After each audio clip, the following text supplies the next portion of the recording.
Hi, this is Golkula Rajasekhar. Welcome to our channel grand test 4 explanations. స్వాగతం.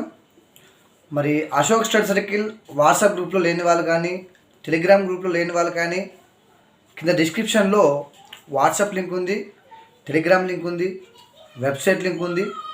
అదేవిధంగా మన ఛానల్ని సబ్స్క్రైబ్ చేయని వాళ్ళు కూడా సబ్స్క్రైబ్ చేసి ఆదరిస్తారని ఆశిస్తున్నాను. ఇక ముందుగా సైకాలజీ.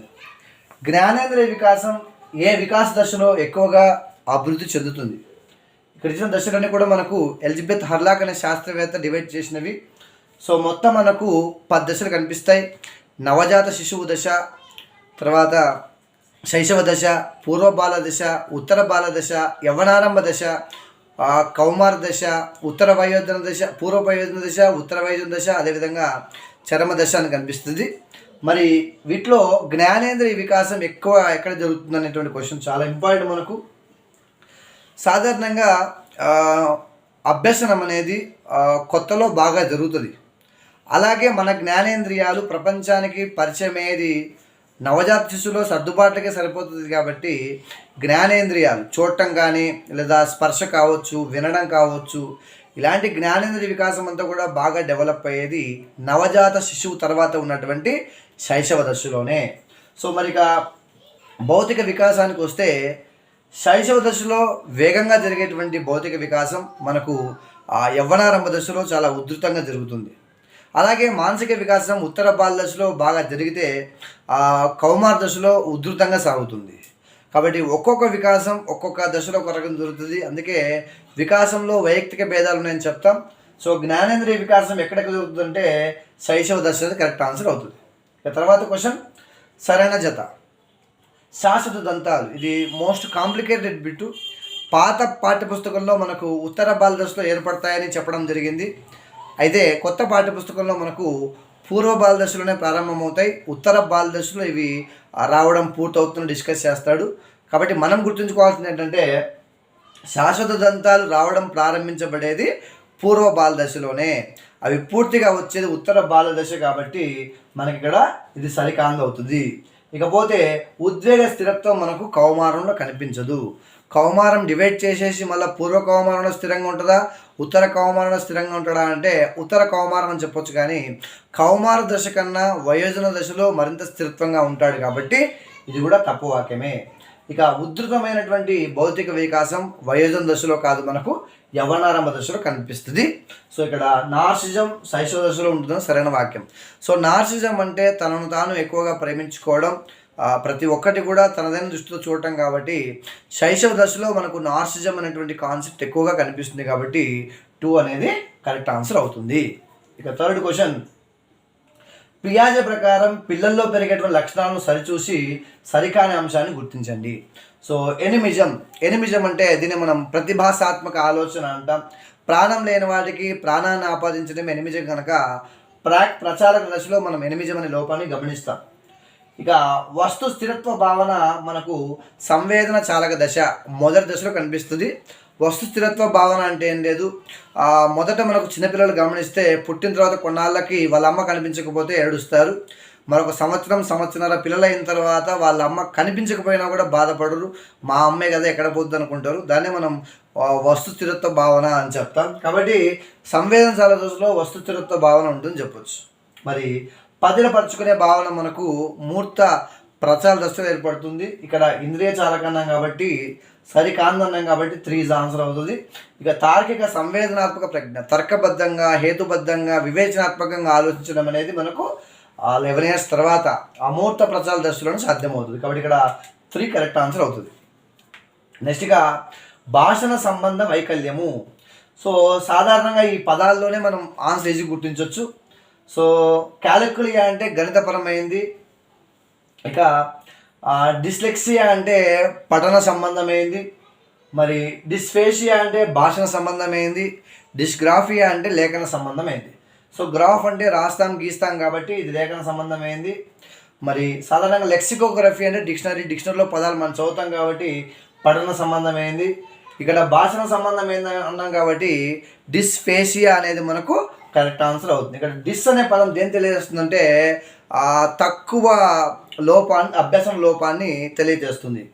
ఫర్ ఎగ్జాంపుల్ ఇప్పుడు డిస్లెక్సియా అన్నాం అనుకోండి, ప్రింటెడ్ రూపంలో ఉన్న పుస్తకాల్ని చదవలేకపోవడం, ప్రింటెడ్ రూపంలో ఉన్నవి కూడా చదవలేకపోతే అలెక్సియా అంటారు. ఎవరైనా రాసినవి చదవలేకపోతే అలాంటి వాటి మనం డిస్లెక్సియా అంటాం. అంటే తక్కువ లోపాన్ని డిస్ అనే పదంతో, ఎక్కువ లోపాన్ని ఆ అనే పదంతో మనం గుర్తుంచుకుంటే సరిపోద్ది. ఇక తర్వాత ఈ మూర్తిమత్వ రకానికి సంబంధించిన వ్యక్తులు అంతర్ముఖులుగా, సున్నిత స్వభావులుగా ఉంటారు. మనం ఇక్కడ బాగా గమనిస్తే ఔత్సాహికుడు ఇంకా పైత ప్రకృతి అనేవి మనకు హిప్పోక్రటిస్ వర్గీకరణలోవి. మరి ఔత్సాహికుడు ఆశావాదిగా ఉంటాడు మనకు తెలుసు. ఇక పైత ప్రకృతి ఉన్నాడు బాగా కోపిస్ట్గా ఉంటాడు. సో వీళ్ళిద్దరు కూడా అంతర్ముఖులు ఎవరుగా తీసేయచ్చు. మరి ఇక షెల్డన్ వర్గీకరణలో మనకు స్థూలకాయత ఇంకా లంబకృషకాయత అనేది బాగా గమనిస్తే, స్థూలకాయత అంటే బాగా లావుగా పొట్టిగా ఉన్నవాళ్ళు, లంబకృష అంటే బాగా పొడవుగా ఉన్నవాళ్ళు. సాధారణంగా పొడవుగా ఉన్నవాళ్ళు అంతర్ముఖులుగా ఉంటూ సున్నిత స్వభావాలుగా ఉంటారు కాబట్టి 2 ఈజ్ ద ఆన్సర్. నెక్స్ట్, వికాసముకు సంబంధించి అసత్యమైన వాక్యం ఏది? వికాసాన్ని ప్రాగుక్తీకరించవచ్చును అంటే అంచనా వేయొచ్చు, కరెక్టే. వికాసం ఒక అవిచ్ఛిన్న ప్రక్రియ, కంటిన్యూగా జరుగుతుంది, ఇది కూడా కరెక్టే. అన్ని వికాస దశల్లో పెరుగుదల ఒకే విధంగా సాగదు, ఇది కూడా కరెక్టే. మరి వికాసం బహిర్గతంగా కనబడుతున్నది తప్పు వాక్యం అవుతుంది.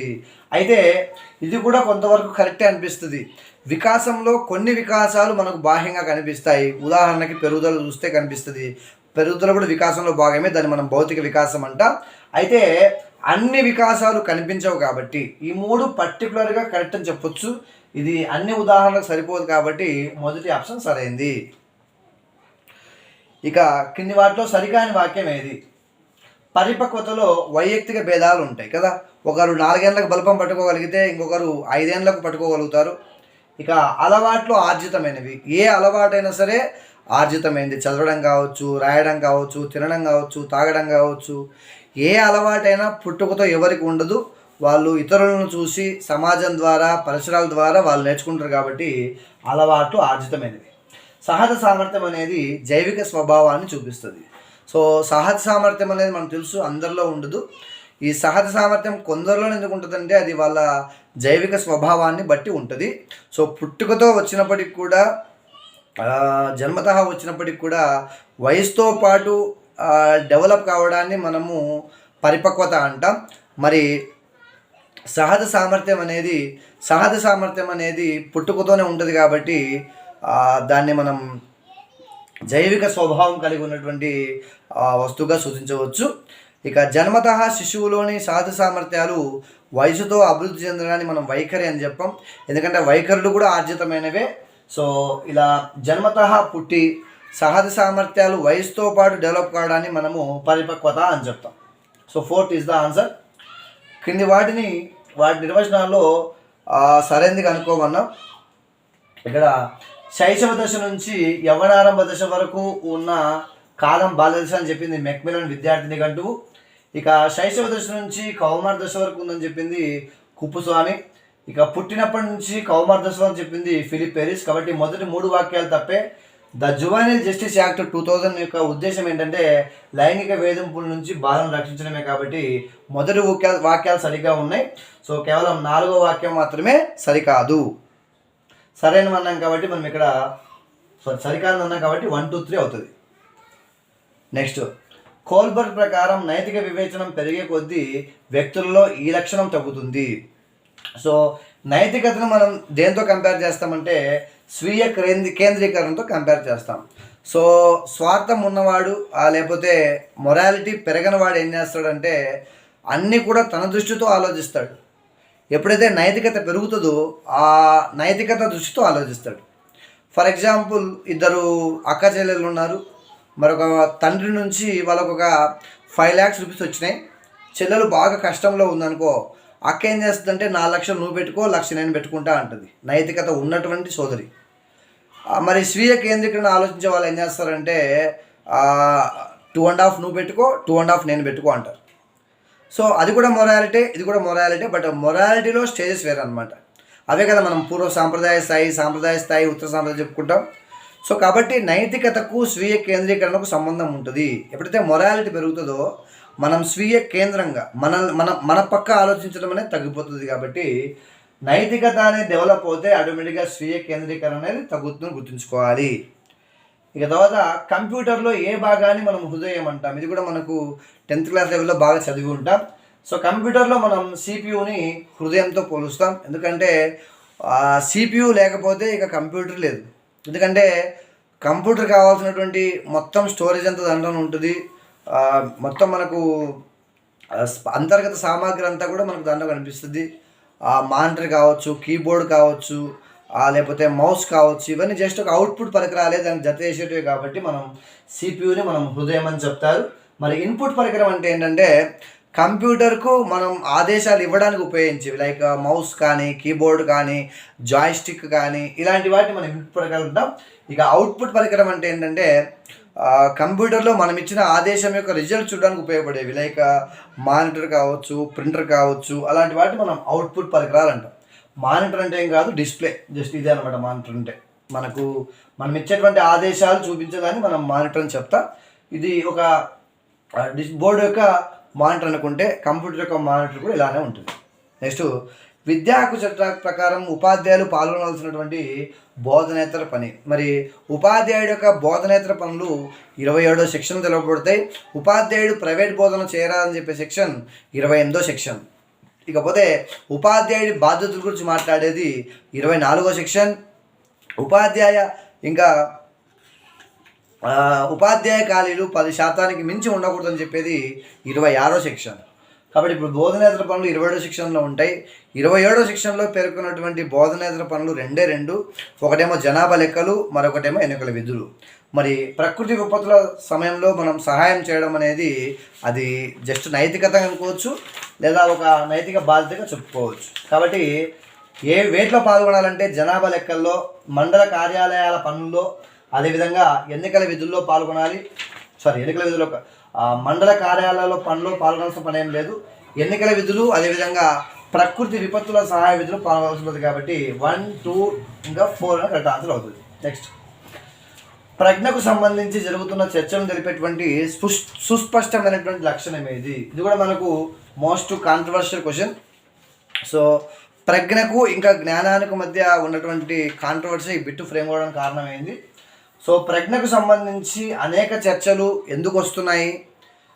వచ్చినప్పుడు ప్రజ్ఞకు సంబంధించి ఏ లక్షణం సుస్పష్టంగా ప్రజ్ఞ అంటే ఇది అని చెప్తా ఉందంటే ఇంకా అనేక అంశాలను పరిగణలోకి తీసుకోవడం.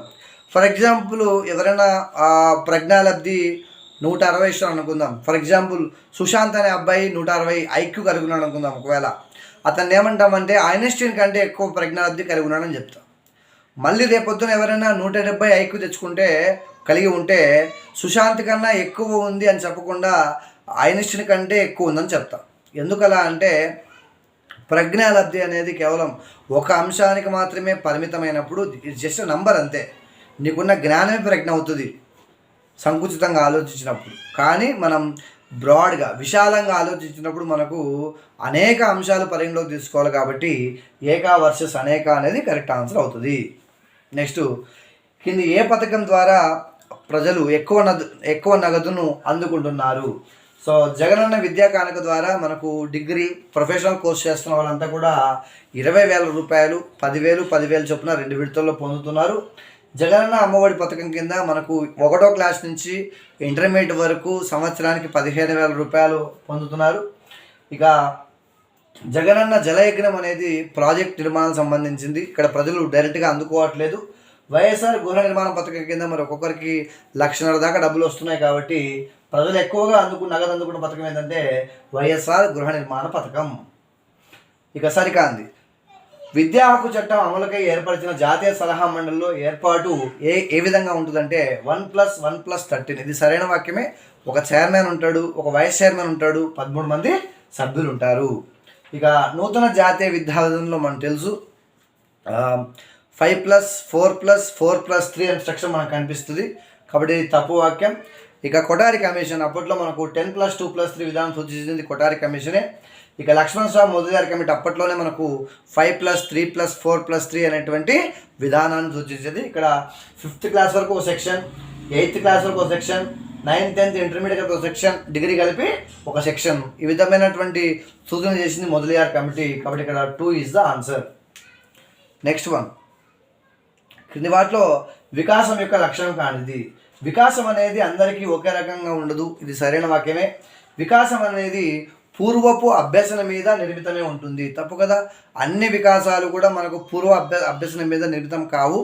వికాసం అనేది జీవితాంతం కొనసాగుతుంది, కరెక్టే. వికాసం అనేది వ్యక్తిగత రేట్లో కొనసాగుతుంటుంది, అంటే అందులో వైయక్తిక భేదాలు ఉంటాయి. ఇక సాంస్కృతిక కారకాల వల్ల చాలా ఎక్కువగా ప్రభావితం చేయబడేది పోరాడే లేక పారిపోయే స్పందన. మనకు ఇది అడ్రినలిన్ గ్రంథికి సంబంధించినటువంటి అంశంగా చెప్పుకోవచ్చు. సో సాధారణంగా మనకు అడ్రినలిన్ హార్మోన్ అనేది ఎందుకు రిలీజ్ అవుతుందంటే మనం పోరాడగలిగితే ఎక్కువ రిలీజ్ అవుతుంది. పారిపోయేటువంటి సిచ్యువేషన్ వస్తే తక్కువ ఉంటుంది. వైస్ వర్స, అంటే ఎక్కువ రిలీజ్ అయితే పోరాటం చేయాలనిపిస్తుంది, తక్కువ రిలీజ్ అయితే కనుక పారిపోవాలనిపిస్తుంది. ఈ పోరాటం చేసే లేదా పలాయనం చిత్తగించేటువంటి లక్షణానికి సాంస్కృతిక కారకాలకి చాలా సంబంధం ఉంటుంది. ఫర్ ఎగ్జాంపుల్ ఇప్పుడు ఒక ఆర్మీ, నేవీ ఇలాంటి బాగా రిస్ట్రిక్టెడ్ ఫ్యామిలీస్లో పుట్టిన వాళ్ళు ఆటోమేటిక్గా ఓవర్ డిసిప్లిన్గా ఉంటారు, లేకపోతే ఏమంటారు డిసిప్లిన్ లేకుండా ఉంటారు. అయితే మిగతా ఫ్యామిలీస్లో, మిడిల్ క్లాస్ ఫ్యామిలీస్లో లైక్ కూలి పని చేసేటువంటి వాళ్ళలో మనకు అంత డిసిప్లిన్ అనేది తక్కువ కనిపిస్తుంది. కాబట్టి సాంస్కృతిక కారకాలు అనేవి సాధారణంగా మనకు పోరాడే లేక పారిపోయే స్పందనను ప్రభావితం చేస్తాయని గుర్తుంచుకోవాలి. ఇక తర్వాత క్రింది ప్రవచనాల్లో ఒకటి సత్యం అన్నాం. సో సాంప్రదాయ నిబంధనానికి అదేవిధంగా కారసాధక నిబంధనానికి మధ్య ఉన్నటువంటి సంబంధం ఇది.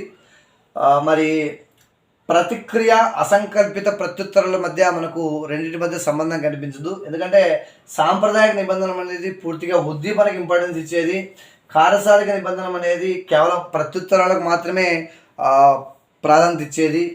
సో రెండింటినీ మనం కంపేర్ చేస్తున్నప్పుడు వాటి మధ్య చెప్పేటువంటి భేదం మనకు ఎప్పుడు సమగ్రమైంది కాదు. ఎందుకు కాదంటే కేవలం ఉద్దీపనను బేస్ చేసుకున్నా లేదా కేవలం ప్రతిస్పందనను బేస్ చేసుకున్నా కూడా ఆ అభ్యసనం అనేది మనకు ఫుల్ఫిల్గా కనిపించదు. అంచేత రెండింటి మధ్య మనం గీత గీసి స్టిములస్ బేస్ చేసుకొని మనం అభ్యసనం చేయాలి లేదా రెస్పాన్స్ బేస్ చేసుకొని మనం చేయాలనే తప్పు. రెండింటి మీద ఒక బాండ్ ఏర్పరిస్తేనే బలమైనటువంటి అభ్యసనం ఏర్పడుతుందని మనకు థార్న్డైక్ అభ్యాస సిద్ధాంతం చెప్తుంది. కాబట్టి రెండింటి మధ్య ఉన్నటువంటి స్పష్టమైన భేదం మనం ఇంతవరకు కనుక్కోలేకపోయినాం. కేవలం ప్రతిస్పందనల వరకు అయితే మనం బలవంతంగా రాబట్టినటువంటి ప్రతిస్పందనలుగా శాస్త్ర నిబంధనాన్ని, తమంతట తామే స్వేచ్ఛగా వచ్చినటువంటి ప్రతిస్పందనలుగా మనం స్కిన్నర్ కారసాధక నిబంధనని తెలియజేయగలుగుతాం. ఇక సాంఘిక అభ్యసనంలో ఉన్న అంశాలు వరుసగా చూస్తే ఒకసారి అవధానము, ధారణ, పునరుత్పాదనం, ఇంకా పునర్బలనం. సో డొనాల్డ్ ఇంకా మిలార్డ్ స్టార్ట్ చేసినప్పుడు మనకు పరిశీలన అభ్యసనంలో ఈ 3 కనిపిస్తాయి. మన తర్వాత కాలంలో బండూరా దాంట్లో జాయిన్ అయిన తర్వాత పునర్బలనాన్ని యాడ్ చేసి ప్రత్యక్ష పునర్బలనం, పరోక్ష పునర్బలనం, ఇంకా స్వీయ పునర్బలనాన్ని యాడ్ చేయడం జరుగుతుంది. ఇక స్మృతి యొక్క 3 విధులు. సో మనకు మెమొరీ ఎలా ఏర్పడుతుంది అంటే ఫస్ట్ మనం ఎన్కోడింగ్ చేసుకుంటాం, నేర్చుకున్న దాన్ని నిల్వ చేసుకుంటాం, అవసరమైనప్పుడు దాన్ని గుర్తుకు తెచ్చుకుంటాం. దీన్నే స్మృతి ప్రక్రియ అంటారు. స్మృతి ప్రక్రియలో ఉన్నటువంటి 3 స్టేజెస్ ఇవి. అందుకే మొదటి ఆప్షన్ సరైనది. ఇక చామ్స్కీ సిద్ధాంతానికి సరైన ప్రవచనాన్ని కనుగొనండి అన్నాం. సో దానికంటే ముందు విషయ ప్రవీణులు ప్రారంభకుల కంటే భిన్నమైన వారుగా ఉండడానికి గల కారణం ఏంటి? సో విషయ ప్రవీణులు అంటే నథింగ్ బట్ గిఫ్టెడ్ చిల్డ్రన్. వాళ్ళంతా ఎందుకు మామూలుగా విషయ ప్రవీణులు అంటే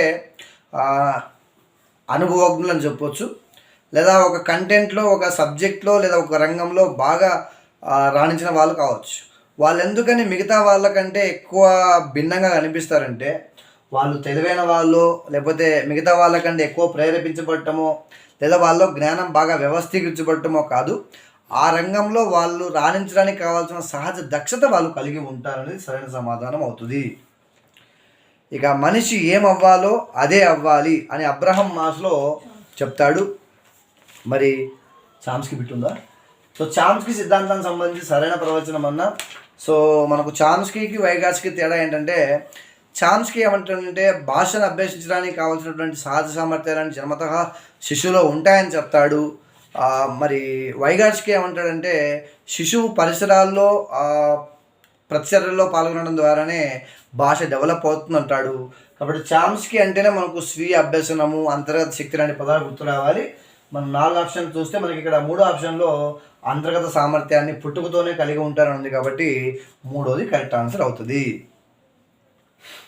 తర్వాత మనిషి ఏమవ్వాలో అదే అవ్వాలి అని అబ్రహం మాస్లో చెప్పినప్పుడు వ్యక్తపరిచినటువంటి అవసరం ఏది? సో మనిషి ఏమవ్వాలో అదే అవ్వాలి అంటే మనకి ఇక్కడ క్లారిటీ అనమాట. లైక్ ఏమి తినాలనుకుంటే అదే తినడం, ఏమి చదవాలనుకుంటే అదే చదవడం, ఏ రంగంలో రాణించాలనుకుంటే ఆ రంగంలో రాణించడం.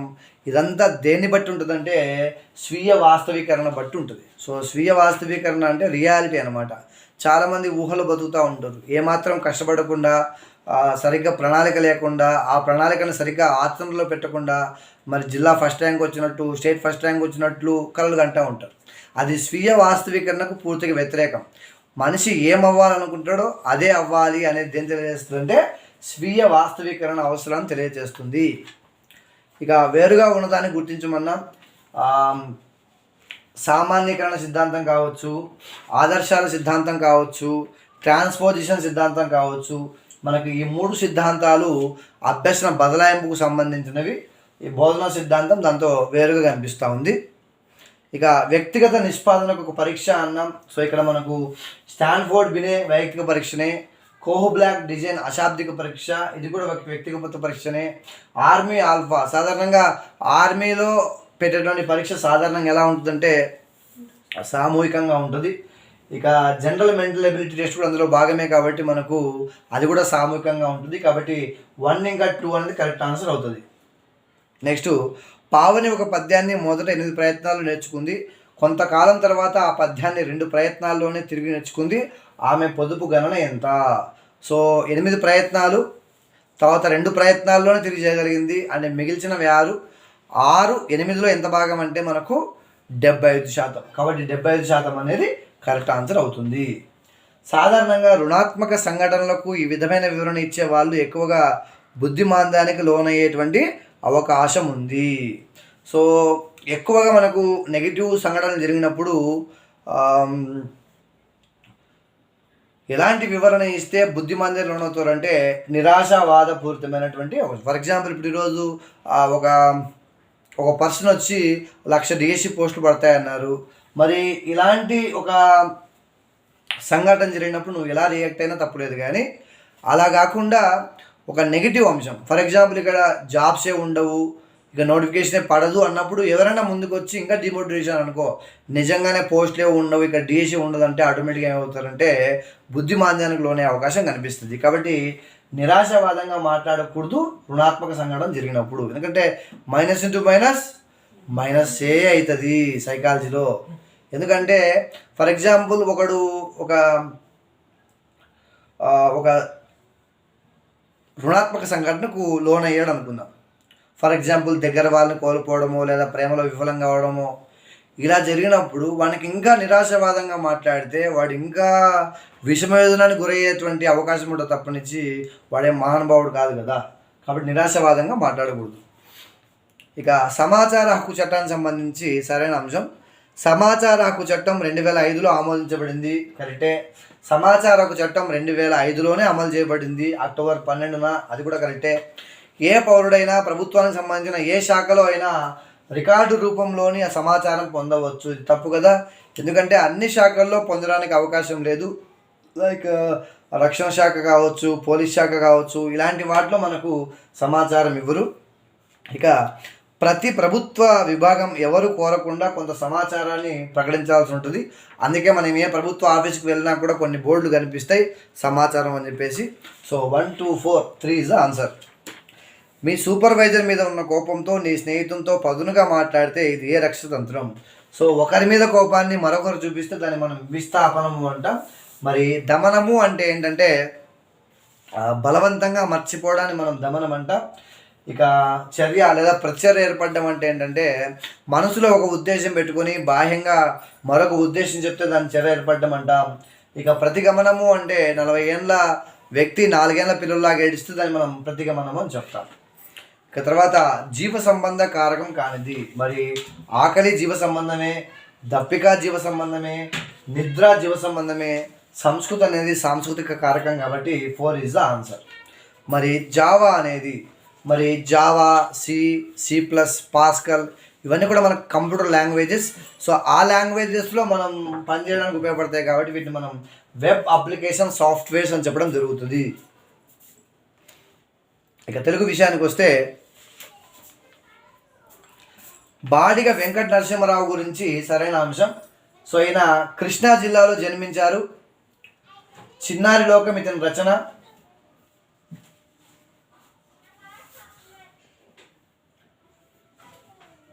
తర్వాత అనార్కలి ఆచార్యగా ఖ్యాతి గడించారు. తప్పింది మనం అనార్కలి నరసింహరావు అంటాం.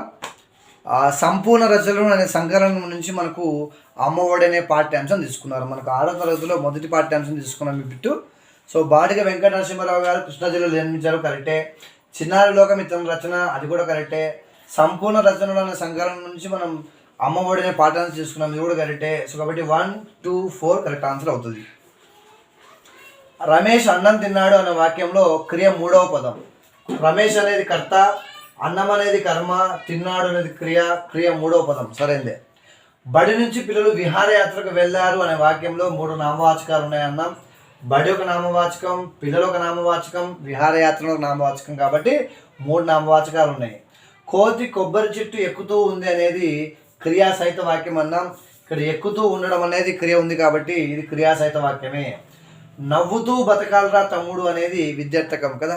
ఎవరికైనా మనం పరీక్ష రాయి, నవ్వు, ఏడు అని చెప్పడం మనకు ఆర్డర్ వేసినట్టే కాబట్టి మనం విద్యార్థకం అంటాం కాబట్టి అన్ని వాక్యాలు సరైనవే. ఇక కింది వాటిలో చిన్నయ్య సూరి గురించి సరైన అంశం. ఇతడు ధన్యుడు పాఠ్యాంశ రచయిత, కరెక్టే. 19వ శతాబ్ద కవి తెలుసు మనకు, 1840s 50sలో జన్మిస్తాడు ఈయన కాబట్టి 19వ శతాబ్ద కవి చెప్పుకోవచ్చు. ఈయన బాల వ్యాకరణకర్త తెలుసు మనకు. ప్రౌఢ వ్యాకరణాన్ని బహుజనపల్లి సీతారామచార్యులు గారు రాస్తే బాల వ్యాకరణం రచించింది మన చిన్నయ్య సూరి గారే. మరి ఇతన్ని సూరి అనే బిరుదు ఇచ్చింది అబ్బనాట దొరగారు.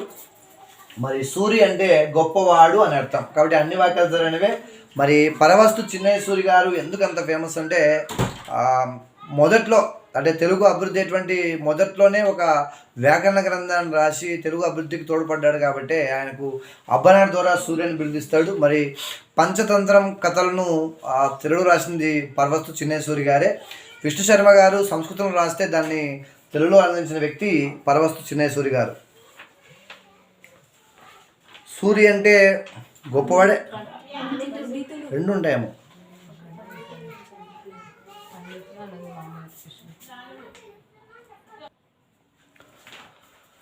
సో కాబట్టి ఇక్కడ సూరి అంటే పండితుడు కాబట్టి మనకు మొదటి 4 వాక్యాలు తీసుకోవాలి. So 1, 2, 3, 4 is the correct answer.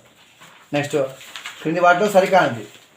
అతడు బాగా కష్టపడ్డాడు కాబట్టే ఉద్యోగం వచ్చింది. ఇక్కడ కారణం చెప్తున్నాం అంటే హేతువు చెప్తున్నాం కాబట్టి హేత్వర్థకం అవుతుంది. వర్షాలు పడినా పంటలు పండలేదు, సో ఇది అప్యర్థకం అవుతుంది. ఆమె తిని మనకి ఇక్కడ భూతకాల అసమాపం కనిపిస్తుంది కాబట్టి దాన్ని మనం క్వార్థకం అంటాం, అది కరెక్టే. ఇక తర్వాత ఆమె పని చేస్తేనే పూట గడుస్తుంది, తప్పు కదా. ఇక్కడ ఇతే ఈనా ఉంటే వాటిని ఏమంటాం మనము? శత్రార్థకం కాదు, ఛేదార్థకం అంటాం కాబట్టి ఇది ఛేదార్థకం అవుతుంది. So 4th is the answer. ఇక చదువులు బాగా చదివేదమ్మమ్మ, జాతి గౌరవం పెంచేదమ్మమ్మ, తల్లిదండ్రులను గురువులను ఎల్లవేళ్ళ కొలిచిదమ్మమ్మ అనేటువంటి క్రమం correct. So 4, 1, 2, 3 is the answer. అప్పిచ్చువాడు వైద్యుడు నెడదరగ వారు బారు అని అప్పిచ్చేవాడు కానీ వైద్యుడు కానీ మంచినీళ్ళు ఉండేటువంటి ఏరు కానీ లేనటువంటి ఊర్లో ఉండొద్దు అని చెప్పినటువంటి కవి ఎవరంటే సుమతి శతకంలో బద్దెన గారు. ఇక చంపదగిన ఎట్టి శత్రువు తన చేత మనకు దగ్గర కనిపించినా కూడా వాళ్ళని మనం చంపకుండా వదిలేయడమే మానవ ధర్మం అని చెప్తాడు వేమన శతకంలో, అది కూడా కరెక్టే. ఒరులేవి ఎనరించిన అంటే కత్తులు దిగినా కూడా మనం భరించవచ్చు, కానీ మనసును నాటిన మాటలను మాత్రం మనం భరించలేము అని చెప్తాడు తిక్కన మహాభారతంలో. తరువులతి రసఫాల భార గురుత సజ్జనుడి యొక్క లక్షణాన్ని చెప్తూ చెట్లు ఫలాన్ని ఇస్తాయి, మేఘాలు వర్షాన్ని ఇస్తాయి, నదులు నీళ్ళని ఇస్తాయి. సజ్జనులు కూడా ఎవరు అడగకుండానే వాళ్ళు ఇవ్వాల్సింది ఇస్తా పోతారని చెప్తాడు భర్తృహరి సుభాషిత త్రిశతి గ్రంథంలో. కాబట్టి ఇక్కడ 4th is the correct answer. ఇక ఇట్ ఈజ్ పండగ. ఇట్ ఈజ్ పండుగలో తెలుసు మనకు మొత్తం 7 రోజుల పాటు జరిగే పండగ ఇది. ఇట్ ఈజ్ పండుగలో 2వ రోజు పండగ రొడ్డు కనుసు. 100 ఇట్ ఈజ్ అనేది ఇట్ ఈజ్ పండుగలో 7వ రోజు. ఇక ఇట్ ఈజ్ పండుగ అనేది 7 రోజులు జరుపుతారు, తప్పు వాక్యమే. దసరా పండుగ ఆశ్వయుజ మాసంలో ఉంటుంది, ఇది కరెక్ట్ వాక్యం. మనకు ఆశ్వయుజ మాసం శుద్ధ దశమి రోజు మనకు విజయదశమి పండుగ జరుపుతారు. కాబట్టి ఇక్కడ మొదటి 3 వాక్యాలు తప్పే, సరైనన్నాం కాబట్టి 4th is the correct answer. So 2వ రోజు రొడ్డు కనుసు 7 రోజులు జరుగుతుంది. 7వ రోజు పండుగని 100 ఇట్ ఈజ్ అంటారు కాబట్టి 4th is the answer. Next కీర్తికాయం. కీర్తి అనడి కాయం, కీర్తికాయం. సో మనకు అభేదం లేనట్టు చెప్తే, భేదం లేనట్టు చెప్తే దాన్ని మనం రూపకం అంటాం కాబట్టి రూపక సమాసం. ఇక ప్రతిదినము, దినము దినము, ప్రతిదినము అవైభవ సమాసం. ఇక మనస్తాపం, మనసు నందు స్థాపం కాబట్టి సప్తమి తత్పురుష సమాసం. ఇక వివేకహీనుడు, వివేకము చేతహీనుడు కాబట్టి వివేకహీనుడు, తృతీయ తత్పురుషం ఉండాలి కాబట్టి 1, 2, 3 ఇస్ ద ఆన్సర్. నెక్స్ట్ సెలవిచ్చి, సెలవు ప్లస్ ఇచ్చి, సెలవిచ్చి ఉకార సంధి. ఎవరికెంత, ఎవరికి ప్లస్ ఎంత, ఎవరికెంత ఇకార సంధి. ఇక్కడ చూడండి, ఇక్కడ ఊ ఉంది కాబట్టి ఉకార సంధి, ఈ ఉంది కాబట్టి ఇకార సంధి. ఇక భాగ్యసీమ ప్లస్ ఐ, ఇక్కడ ఆ ఉంది కాబట్టి అత్వసంధి ఉండాలి. కవితలల్లిన, కవితలు ప్లస్ అల్లిన ఉత్వసంధి. సో సాధారణంగా తెలుగు సంధుల్లో అత్వ ఇత్వ ఉత్వ సంధుల్లో గమనిస్తే మనకు పూర్వస్వరాలే మిగులుతాయి కాబట్టి ఇక్కడ 3 కరెక్ట్ ఆన్సర్ అవుతుంది, ఎందుకంటే ఇక్కడ అకార సంధి ఉండాలి. ఇక దాశరథి కృష్ణమాచార్యుడు గారు రచించినటువంటి రచనలు ఎంచుకొని ఉన్నాం. సో అగ్నిధార ఆయనదే, తర్వాత తిమిరంతో సమరం కూడా ఆయనదే.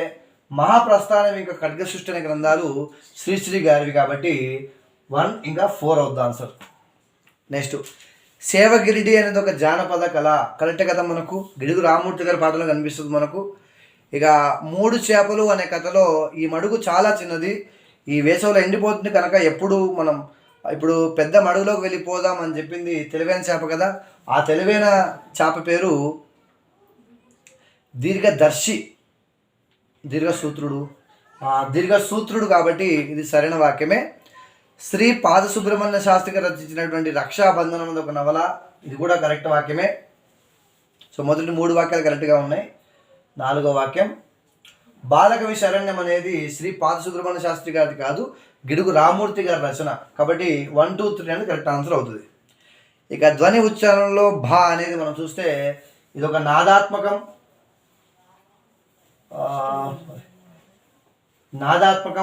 మహాప్రాణం ఇంకా ఓష్టం. ఇక్కడ పదాలు తప్పుగా ఉన్నాయి. నాదాత్మకం, మహాప్రాణం ఇంకా ఓష్టం అనేది కరెక్ట్ ఆన్సర్ అవుతుంది. నెక్స్ట్ కల్పవల్లి అంటే కోరిన కోరికలు తీర్చేది. జాబిల్లి అంటే చందమామ.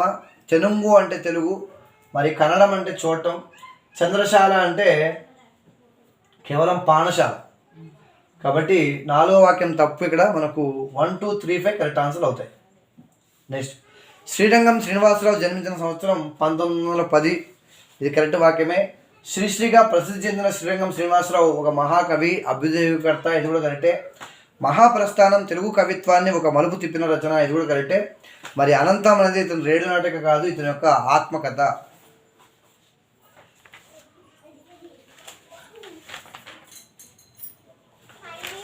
నెక్స్ట్ కింది వాటిలో సరికాందని చెప్పాం. తరిగొండ వెంగమాంబ స్త్రీ శక్తి గురించి తెలియచేటువంటి పాఠ్యాంశం. మరి పెన్నేటి పాట యొక్క ఇతివృత్తం పర్యావరణం, కొండవాగి యొక్క ఇతివృత్తం ప్రకృతి వర్ణన, మరి జయగీతం యొక్క ఇతివృత్తం మహనీయుల చరిత్ర. కాబట్టి ఇక్కడ 1వ తప్పు ఇంకా 4వ తప్పు. సో సరైనదని ఉంటే మనకు 2, 3 ఆన్సర్ అవుతుంది.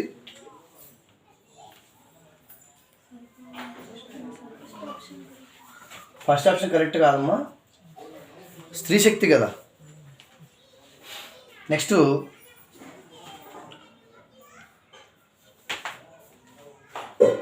ఈ చిత్రం చూడగానే చాలా చిత్రంగా అనిపించింది. సో ఈ చిత్రం అన్నప్పుడు పటం అవుతుంది. చాలా చిత్రంగా అంటే ఆహ్లాదంగా కరెక్టే. ఏ జాతి వాడో తెలియదు కానీ రోజు జాతులు తెచ్చి పెడతాడు. సో ఇక్కడ జాతి అంటే కులం, సో జాతులు అంటే జాతులు సరిపోయింది. మరి మిత్రుడు ఉదయించగానే నా మిత్రుడు వస్తాడంటే మిత్రుడు అంటే సూర్యుడు, ఆ మిత్రుడు అంటే స్నేహితుడు. కాబట్టి ఫస్ట్ సూర్యుడు, తర్వాత స్నేహితుడు ఉండాలి. ఈ గ్లాసులో పాలు సగపాలు నీకు మిగిలినవి నాకు అని చెప్తాడు. ఇక్కడ ఈ గ్లాసులో పాలు అంటే పాలు, సగపాలు అంటే భాగం, కాబట్టి పాలు ఇంకా భాగం సరైంది. కాబట్టి ఇక్కడ సరికాంది మూడో వాక్యం. ఇక మిమ్ము మాధవుడు రక్షించుగాక. సో మాధవుడు అంటే మనకు రెండు అర్థాలు వస్తాయి కాబట్టి దీన్ని మనం శ్లేషాలంకారం అంటాం. సింహాలు గుహలో నివసిస్తున్నాయి అనేది మనకు స్వభావోక్త అలంకారం. ఆ తోరణం శత్రువులతో రణం రావడానికి కారణమైంది. ఇక్కడ రణం ఇక్కడ రణం ఉంది కాబట్టి ఇది యమకానికి ఉదాహరణ. మరి హనుమంతుడు సముద్రాన్ని దాటను, మహానుభావులకు సాధ్యం కానిది ఏముంటుంది. ఇది మనం సామాన్యాన్ని విశేషంతో, విశేషాన్ని సామాన్యంతో కంపేర్ చేస్తున్నాం కాబట్టి దీన్ని మనం అర్ధాంతరనాశలంకారానికి ఉదాహరణ చెప్పొచ్చు. నెక్స్ట్ మహేశ్వర సూత్రాలు 14. మరి శశాంక్ షా షా షా హా సా సా మొత్తం మనకు 7 కనిపిస్తాయి ఉష్మాక్షరాలు. మరి వర్ణమాలలో గజరదబ అనే అక్షరాలు వ్యాకరణ భాషలో సరళాలు అంటారు. మరి షే షా సాహా వీటిని ఏమంటాం మనం, ఊది పలికే అక్షరాలు కనుక మనం వాటిని ఊష్మాలు అంటాం. ఇక్కడ 7 అని ఉండాలి. సో 1 ఇంకా 2 కరెక్ట్ అయిన ఆన్సర్స్. 1 ఇంకా 3నా? 1 ఇంకా 3. నెక్స్ట్ పర్యాయ పదాలకు సంబంధించి సరికానిది. సో ఆగ్రహం అంటే కోపము, క్రోధం అన్నీ ఒకటి అర్థం కనిపిస్తే మనకు. అహిమకరుడు అంటే హిమం అంటే మంచు కదా, మరి మంచును చల్లబరిచేది నిప్పు అనడం. సో నిప్పు అగ్నిదేవుడు ఒకటి కాదు. సో అంచేత మనకి ఇక్కడ నానార్థం తీసుకున్నాం కాబట్టి 2 ఇస్ ద ఆన్సర్. ఇక పార్యాశర్యుడు అంటే వ్యాసుడు ఇంకా బాదరాయణుడు, అది కరెక్టే. మరి అంగన అంటే అతివ పడతి స్త్రీ అని అర్థం కాబట్టి 2 ఇస్ ద ఆన్సర్. నెక్స్ట్ కుడవటం అంటే తినడం, కుందాడుట అంటే బాధ పెట్టడం. మరి మత్స్యకంటి అంటే పురుషుడు కాదు స్త్రీ, మత్స్యము అంటే చేప కాబట్టి 3 ఇస్ ద ఆన్సర్. నెక్స్ట్ ప్రకృతి వికృతి సంబంధించి సరికాని చెత్తాడిగా విద్య కరెక్టే, యాత్ర జాతర కరెక్టే, మత్స్యము కరెక్టే, భిక్షకు బిచ్చము ఉండాలి బట్ బిచ్చ ఉంది కాబట్టి 2 ఇస్ ద ఆన్సర్. నెక్స్ట్ సముద్ర లంఘనం అనేది మనకు ఒక ప్రబంధ వాక్యంగా చెప్పుకోవచ్చు. మరి మాణిక్య వీణ అనేది వచన కవిత. మరి గోరంత దీపాలు అనేది ఒక కథ కాబట్టి not Kathanika, so 3 is the answer. ఇక భిక్ష అనేది మనకు శ్రీనాథుడు రాసినటువంటి పద్యకావ్యం కాబట్టి దాన్ని పద్యం చెప్పొచ్చు. So 3 is the answer. కింది వాటిలో సరైనదన్నాం. సో నన్నయ్యని మనం వాగమ శాసనుడు అంటాం, అది కరెక్టే. తిక్కనను ఉభయ కవి మిత్రుడు అంటాం. ఇక ఎర్రనను ప్రబంధ పరమేశ్వరుడు అంటాం కాబట్టి ఇక్కడ 1 మాత్రమే సరైంది. పిల్లల భాషాభివృద్ధి కార్యక్రమంలో మూల్యాంకనం చేయు సమయంలో జతుల్లో సరైందన్నాం. మరి జూలైలో ప్రారంభ స్థాయి మూల్యాంకనం ఉంటుంది, నవంబర్లో మధ్యంతర మూల్యాంకనం ఉంటుంది, మార్చి లేదా ఏప్రిల్లో మనకు వార్షిక మూల్యాంకనం ఉంటుంది. సో క్లాప్ ప్రోగ్రాంలో ఈ 3 ప్రోగ్రామ్స్ కనిపిస్తాయి మనకు కాబట్టి అన్నీ సరైనవే. ఒక్క గుక్కలో ఒకసారి అర్థవంతంగా ఉచ్చరించగల పద సముదాయాన్ని మనం మాట్లాడగలగడాన్ని వాగ్మితి అంటారు. మరి చూడగలడాన్ని నయనమితి అంటారు, చూస్తూ చదవగలడాన్ని నయన వాగ్మితి అంటారు.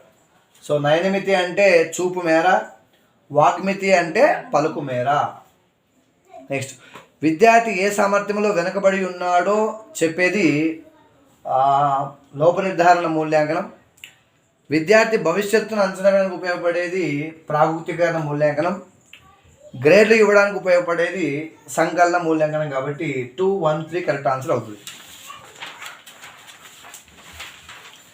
విద్యాపరంగా ఊహాజనిత సుదూర గమ్యాలు.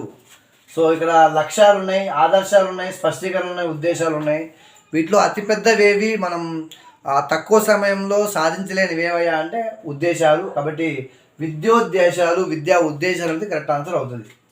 ప్రపంచంలో అత్యధిక భాషలు గల భాషా కుటుంబం. మనం ఇంగ్లీష్ మెథడాలజీ చదివింటాం. Indo European is the largest language family of the world చదివింటాం కాబట్టి అత్యధిక భాషలు గల భాషా కుటుంబం ఏదయ్యా అంటే ఇండో యూరోపియన్. తర్వాత పీరియడ్ పథకాన్ని 45 నిమిషాల సమయాన్ని తయారు చేస్తారు, కరెక్టే. సంస్థాగత ప్రణాళికను ఒక విద్యా సంవత్సరానికి తయారు చేయాలి. సో సంస్థాగత ప్రణాళిక అంటే ఏంటంటే ఒక విద్యా సంవత్సరంలో ఏర్పాటు చేసినటువంటి విద్యేతర అంశాలన్నీ అందులో ఉంటాయి అన్నమాట. వార్షిక పథకం అంటే కేవలం విద్యా అంశాలు ఉంటాయి. సంస్థాగత ప్రణాళిక అంటే విద్యేతర అంశాలన్నీ లైక్ టూర్స్ కావచ్చు, లేదా రకరకాల ఉత్సవాలు కావచ్చు, అవన్నీ ఉంటాయి. కాబట్టి ఇక్కడ 2 వాక్యాలు సరైనవే. సో ఏ మరియు బి సత్యాలు అవుతాయి. నెక్స్ట్, మనుషులు ఏమి కలిగి ఉన్నారో అదే నాగరికత అని చెప్పినది మైక్ ఎవర్.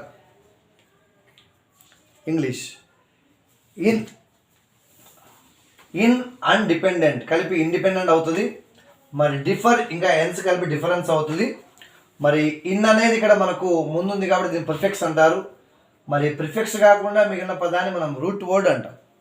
అలాగే డిఫర్ ఇంకా ఎన్స్లో మనం గమనిస్తే ఎన్స్ అనేది మనకు సఫిక్స్ అవుతుంది, డిఫర్ అనేది రూట్ వర్డ్ అవుతుంది. కాబట్టి prefix, root word, suffix, root word అనేది మనకు సరైన వాక్యం అవుతుంది. 2 is the answer. Hindi is easier than any other language. మనకు డిగ్రీస్ ఆఫ్ కంపారిజన్లో మొదటి కండిషన్ ఇది. No other, any other, the అనేటువంటి కండిషన్స్. మనకి ఇక్కడ ఎనీ అదర్ ఉంది, మనల్ని పాజిటివ్లో మార్చమన్నాడు కాబట్టి ఖచ్చితంగా నో అదరే ఉండాలి. మరి నో అదర్ చెప్తున్నామంటే ఇది ఒక నెగిటివ్ సెంటెన్స్ కాబట్టి ఇక్కడ యాజ్ కాకుండా సో యాజే ఉండాలి. మరి పాజిటివ్ అంటే ఈజియర్ కాదు, ఈజియెస్ట్ కాదు, ఈజీ ఉండాలి. కాబట్టి మనకి ఇక్కడ ఈజీ అనే పదం చూస్తే 2 చోట్ల ఉంది మనకు. ఇక్కడ నో అదర్ లాంగ్వేజ్ ఈజ్, ఎందుకంటే ఇక్కడ ఈజ్ వాడుతున్నామంటే ఖచ్చితంగా ముందు ఏముండాలి, సింగులర్ ఉండాలి. కాబట్టి 4వ వాక్యం సరైనది. No other language is so easy as Hindi అనేది సరైన వాక్యం అవుతుంది. Next, which is odd one according to sentence type. The earth revolves round the sun, ఇది మనకు ఒక assertive sentence. The elephant is a big animal, ఇది కూడా ఒక assertive sentence. Oops this paper was store అనేది మనకు ఒక exclamatory sentence. Swathi is a pretty girl, ఇది ఒక అసెప్టివ్ సెంటెన్స్ కాబట్టి మనకు 3 అనేది వేరుగా ఉన్న వాక్యం అవుతుంది. మై ఫాదర్ డెజర్టెడ్ అజ్, మనకి ఇది ఒక speech, direct speech to indirect speech మార్చేటువంటి క్వశ్చన్ కనుక ఇలాంటి క్వశ్చన్ ఇచ్చినప్పుడు చాలా ఈజీ గుర్తుపెట్టుకోవచ్చు మనం. సో టెన్స్ చేంజ్ అవుతుంది, సో దాంతోపాటు ప్రొనౌన్స్ చేంజ్ అవుతాయి. ఇక్కడ మై ఫాదర్ అన్నా ఉంటే రవీష్ ఫాదర్ కాబట్టి మనం హిస్ ఫాదర్ అని చెప్పాలి. డెజర్టెడ్ అంటే V2 కాబట్టి V2 వచ్చినప్పుడు ఇంకా పాస్ట్కి ఇంకా పాస్ట్ అంటే ఏం చేయాలి, పాస్ట్ పర్ఫెక్ట్ రాయాలి. సో V2 ఉందంటే మనకి హ్యాడ్ ప్లస్ V3 రాస్తాం. సో డెజర్టెడ్ అంటే హ్యాడ్ డెజర్టెడ్ ఉండాలి. సో మనం బాగా గమనిస్తే హ్యాడ్ డెజర్టెడ్ అనే పదం మనకు ఫస్ట్ దాంట్లో ఉంది, లాస్ట్ దాంట్లో ఉంది. ఇకపోతే ఇక్కడ అజ్ అంటే మనల్నే వాళ్ళని కాబట్టి దెమ్ ఉండాలి. ఇక్కడ అజ్ ఉంది, ఇక్కడ దెమ్ ఉంది. So 4th is the answer. Next, మళ్ళీ Mastan Babu was born on 3rd September, ఎందుకంటే డేట్ వచ్చినప్పుడు in SPS Nellore district. So date వచ్చినప్పుడు ఆన్ వాడతారు, ఆ ప్లేస్ వచ్చినప్పుడు ఇన్ వాడతారు.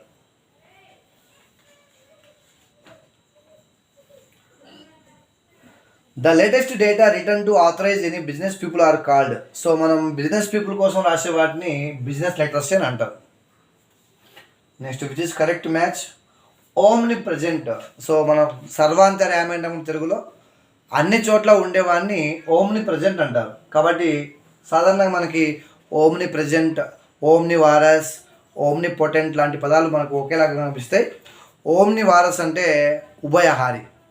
సో మనకు సాధారణంగా హెర్బివోరస్ అంటే శాకాహారి, కార్నివోరస్ అంటే మాంసాహారి, ఓమ్ని మారస్ అంటే ఉభయహారి. ఓమ్ని పొటెంట్ అంటే సర్వశక్తి గలవాడు. ఓమ్ని ప్రజెంట్ అంటే అన్ని చోట్ల ఉండగలిగినవాడు. ఇక మెర్సినరీ. సో మెర్సినరీ అంటే person who can do anything for money, డబ్బుల కోసం ఏదైనా చేయగలను అని మనం మెర్సినరీ అంటాం, కరెక్టే. ఇక మిసోజినిస్ట్ అంటే మన్మధుడు సినిమాలో నాగార్జున లెక్క. A person who hates women is called misogynist. స్త్రీ జాతి మీద పూర్తిగా కోపం కలిగిన వాడిని మనం మిసోజినిస్ట్ అంటాం. ఇక్కడ వన్ హూ లవ్స్ ఉమెన్ అన్నాం కాబట్టి తప్పు అవుతుంది. ఇక monogamy, a practice of having one wife or husband. ఒకరినే చేసుకుంటే దాన్ని మనం మోనోగమి అంటాం, ఎక్కువ మంది చేసుకుంటే దాన్ని మనం పాలిగమి అంటాం. కాబట్టి 1, 2 ఇంకా 4 అనేది కరెక్ట్ ఆన్సర్ అవుతుంది. కుడ్ అనేది రిక్వెస్ట్ వాడతారు. Could you give me your pencil, request కదా. ఇక కెన్ అనేది మనం పర్మిషన్ వాడతాం, పర్మిషన్ ఇవ్వడానికైనా, పర్మిషన్ తీసుకోవడానికైనా, పర్మిషన్ డినీ చేయడానికైనా. ఇక విల్ అనేది ఇంటెన్షన్ తెలియజేస్తుంది. అంటే I will go to Hyderabad tomorrow అంటే నువ్వు రేపు పోవాలనుకుంటున్నావు కాబట్టి ఇంటెన్షన్ తెలియజేస్తుంది. ఇక మస్ట్ అనేది ఇన్ఫరెన్స్ ఖచ్చితత్వం తెలియజేస్తుంది. ఐ మస్ట్ గో అంటే నేను ఖచ్చితంగా పోవాలని, కాబట్టి ఇక్కడ ఫోర్త్ కూడా కరెక్టే. కాబట్టి 4 వాక్యాలు సరైనవే. Which is the wrongly matched? Do you like coffee? ఇది ఒక ఇంట్రాగేటివ్ సెంటెన్స్ అవుతుందా? అవుతుంది, ఎందుకంటే హెల్పింగ్ మొత్తం మొదలైంది కాబట్టి. Do what I have said, నేను చెప్పిందే చేయంటున్నాం కాబట్టి ఆర్డర్ అవుతుంది, కాబట్టి imperative. I know what is your name, ఇది ఒక అసెప్టివ్ సెంటెన్స్, ఇక్కడ ఇంపరేటివ్ కాబట్టి తప్పు అవుతుంది. ఇక singing songs is my hobby, ఇది ఒక అసెప్టివ్ సెంటెన్స్, కాబట్టి 3వ వాక్యం మాత్రమే తప్పు ఉంది, కాబట్టి 3 is the answer. The man replied rudely, ఇక్కడ 79 కదా. One of the following is not correct matched. So assured అంటే కన్విన్స్డ్ అని అర్థం, స్నాప్డ్ అంటే made A sudden sound by the fingers అని అర్థం, కొట్టడం అని అర్థం. సో రిలవెంట్ అంటే ప్రాపర్ అని అర్థం, యూనిక్ అంటే దేంతో మ్యాచ్ కాంది కాబట్టి అన్మ్యాచ్డ్ అని అర్థం, కాబట్టి ఇక్కడ అన్ని వాక్యాలు సరైనవే. Next, which is different according to sound of GH? High, thigh, flight, cough, కాబట్టి cough is the answer.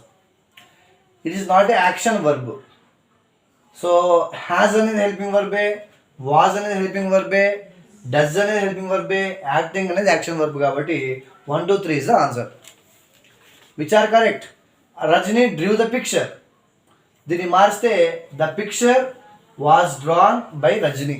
So మనం మామూలుగా యాక్టివ్ యాజ్ ప్యాసివ్ వాయిస్లో మనకు టెన్స్ మారదు కాబట్టి సబ్జెక్ట్ని ఏం చేస్తాం, ఆబ్జెక్ట్గా మారుస్తాం, ఆబ్జెక్ట్ని సబ్జెక్ట్గా మారుస్తాం. సెకండ్ స్టెప్లో హెల్పింగ్ వర్బ్ తీసుకుంటాం, వర్బ్ ఇప్పుడు V3లో ఉంటుంది కాబట్టి పాస్ట్ టెన్స్ కాబట్టి వాజ్ వచ్చింది, వర్బ్ V3 డ్రాన్ కాబట్టి డ్రాన్ వచ్చింది, సరిపోయింది. Salman caught a strange fish. So ఈ స్ట్రేంజ్ ఫిష్ ఇక్కడ కాట్ అనేది మనకు ప్రెజెంట్ టెన్సా పాస్ట్ టెన్సా? పాస్ట్ టెన్స్, కాబట్టి ఇక్కడ వాస్ కాట్ బై సాల్మాన్ ఉండాలి, కాబట్టి 2 తప్పు, కేవలం 1 మాత్రమే కరెక్ట్. నెక్స్ట్, జనర్. జనర్ అంటే ప్రక్రియ. A category used to classify literary works usually by form, technique or content. So మనం కంటెంట్ను ఏ రూపంలో రాస్తామో ఆ ప్రక్రియ రూపాన్ని ఇంగ్లీష్లో జనర్ అని చెప్తారు. మరి సెటైర్, విమర్శనాత్మక వ్యాసం. A literary tone used to ridicule or make fun of human vice or weakness. So human వీక్నెస్ని కానీ అతని యొక్క బలాన్ని కానీ మనం సెటైర్ వేస్తే దాన్ని మనం సెటైర్ అని చెప్తాం. ఇక is indirect and usually one likened to be similar to something. So పోలిక. He fight like a lion, సింహంలాగా పోరాడాడని చెప్పినప్పుడు మనం దాన్ని తెలుగులో ఉపమాలంకారం అంటాం కదా, ఆ ఉపమాలంకారం ఇంగ్లీష్లో సిమిలీ అంటారు. మెటాఫోర్ అంటే రూపక సమాసం అంటాం అనమాట. He is a lion in the war, అతను ఒక సింహం అని చెప్తే దాన్ని మనం మెటాఫోర్ అని చెప్తారు. He fat like a lion అని చెప్తే దాన్ని సిమిలీ అని చెప్తారు, కాబట్టి 3 తప్పుగా ఉంది. ద పాయింట్ ఆఫ్ వ్యూ అంటే can sometimes indirectly establish the authors intention. So point of view అనేది తెలియకుండానే రైటర్ తన మనోభావాలను నన్ను చూపిస్తున్నాడు, కాబట్టి సరైన వాక్యమే 3 is the answer. Which is used to denote the past habits. So మనం సాధారణంగా పాస్ట్ హ్యాబిట్స్ వాడడానికి యూజ్డ్ టు అనే పదం వాడతాం. ఇది కూడా most important. I use to take tea అని చెప్పినాం అనుకో, నేను ఒకప్పుడు టీ తాగేవాడిని ఇప్పుడు తాగట్లేదని అర్థం అనమాట. I use to eat 10 idlis అని చెప్పినాం అనుకో, ఒకప్పుడు 10 ఇడ్లీలు తినేవాడిని ఇప్పుడు 10 తినకున్నావు, 30 తినొచ్చు, 40 తినొచ్చు, కానీ 10 మాత్రం కాదని అర్థం. కాబట్టి యూజ్ టు అంటే పాస్ట్ హ్యాబిట్స్ తెలియజేస్తుంది. Write the correct articles. So ఇక్కడ the sun is a star, సూర్యుడు ఒక నక్షత్రం. The earth moves round the sun, 2 కూడా మనకు యూనిక్ థింగ్సే కాబట్టి మనం దాదా వాడతాం. He is an expert in robotics, కాబట్టి మనకు 31332 అని కరెక్ట్ ఆన్సర్ అవుతుంది. Next, the future continuous tense can be used to express an action as going on some point in future time. So future continuous అంటే ఏంటి? ఫ్యూచర్లో ఒక చోట కంటిన్యూగా జరిగేటువంటి యాక్షన్ మనం దాంట్లో చెప్తాం. ఇక she will be playing cricket at this time tomorrow, ఇది example for future continuous tense, కరెక్టే కదా. అట్ దిస్ టైమ్ టుమారో అంటున్నాం, రేపు ఈ టైంలో ఆమె ఆడుతూ ఉంటుంది కాబట్టి ఫ్యూచర్ కంటిన్యూస్ కరెక్టే. There was no one inside in the sentence, there is no verb, తప్పు కదా. ఇక్కడ వాజ్ అనేది మనకు వర్బ్ కాబట్టి ఇక్కడ 3 తప్పు వాక్యం. 3 chances to each of the participant can be given ఉండాలి. కాబట్టి ఇక్కడ దీన్ని మనం దేంతో ఫిల్ చేస్తామంటే కెన్ బి గివెన్తో మనం ఫిల్ చేస్తాం. కాబట్టి అది కూడా కరెక్టే. సో 3 మాత్రమే తప్పుంది ఇక్కడ. నెక్స్ట్,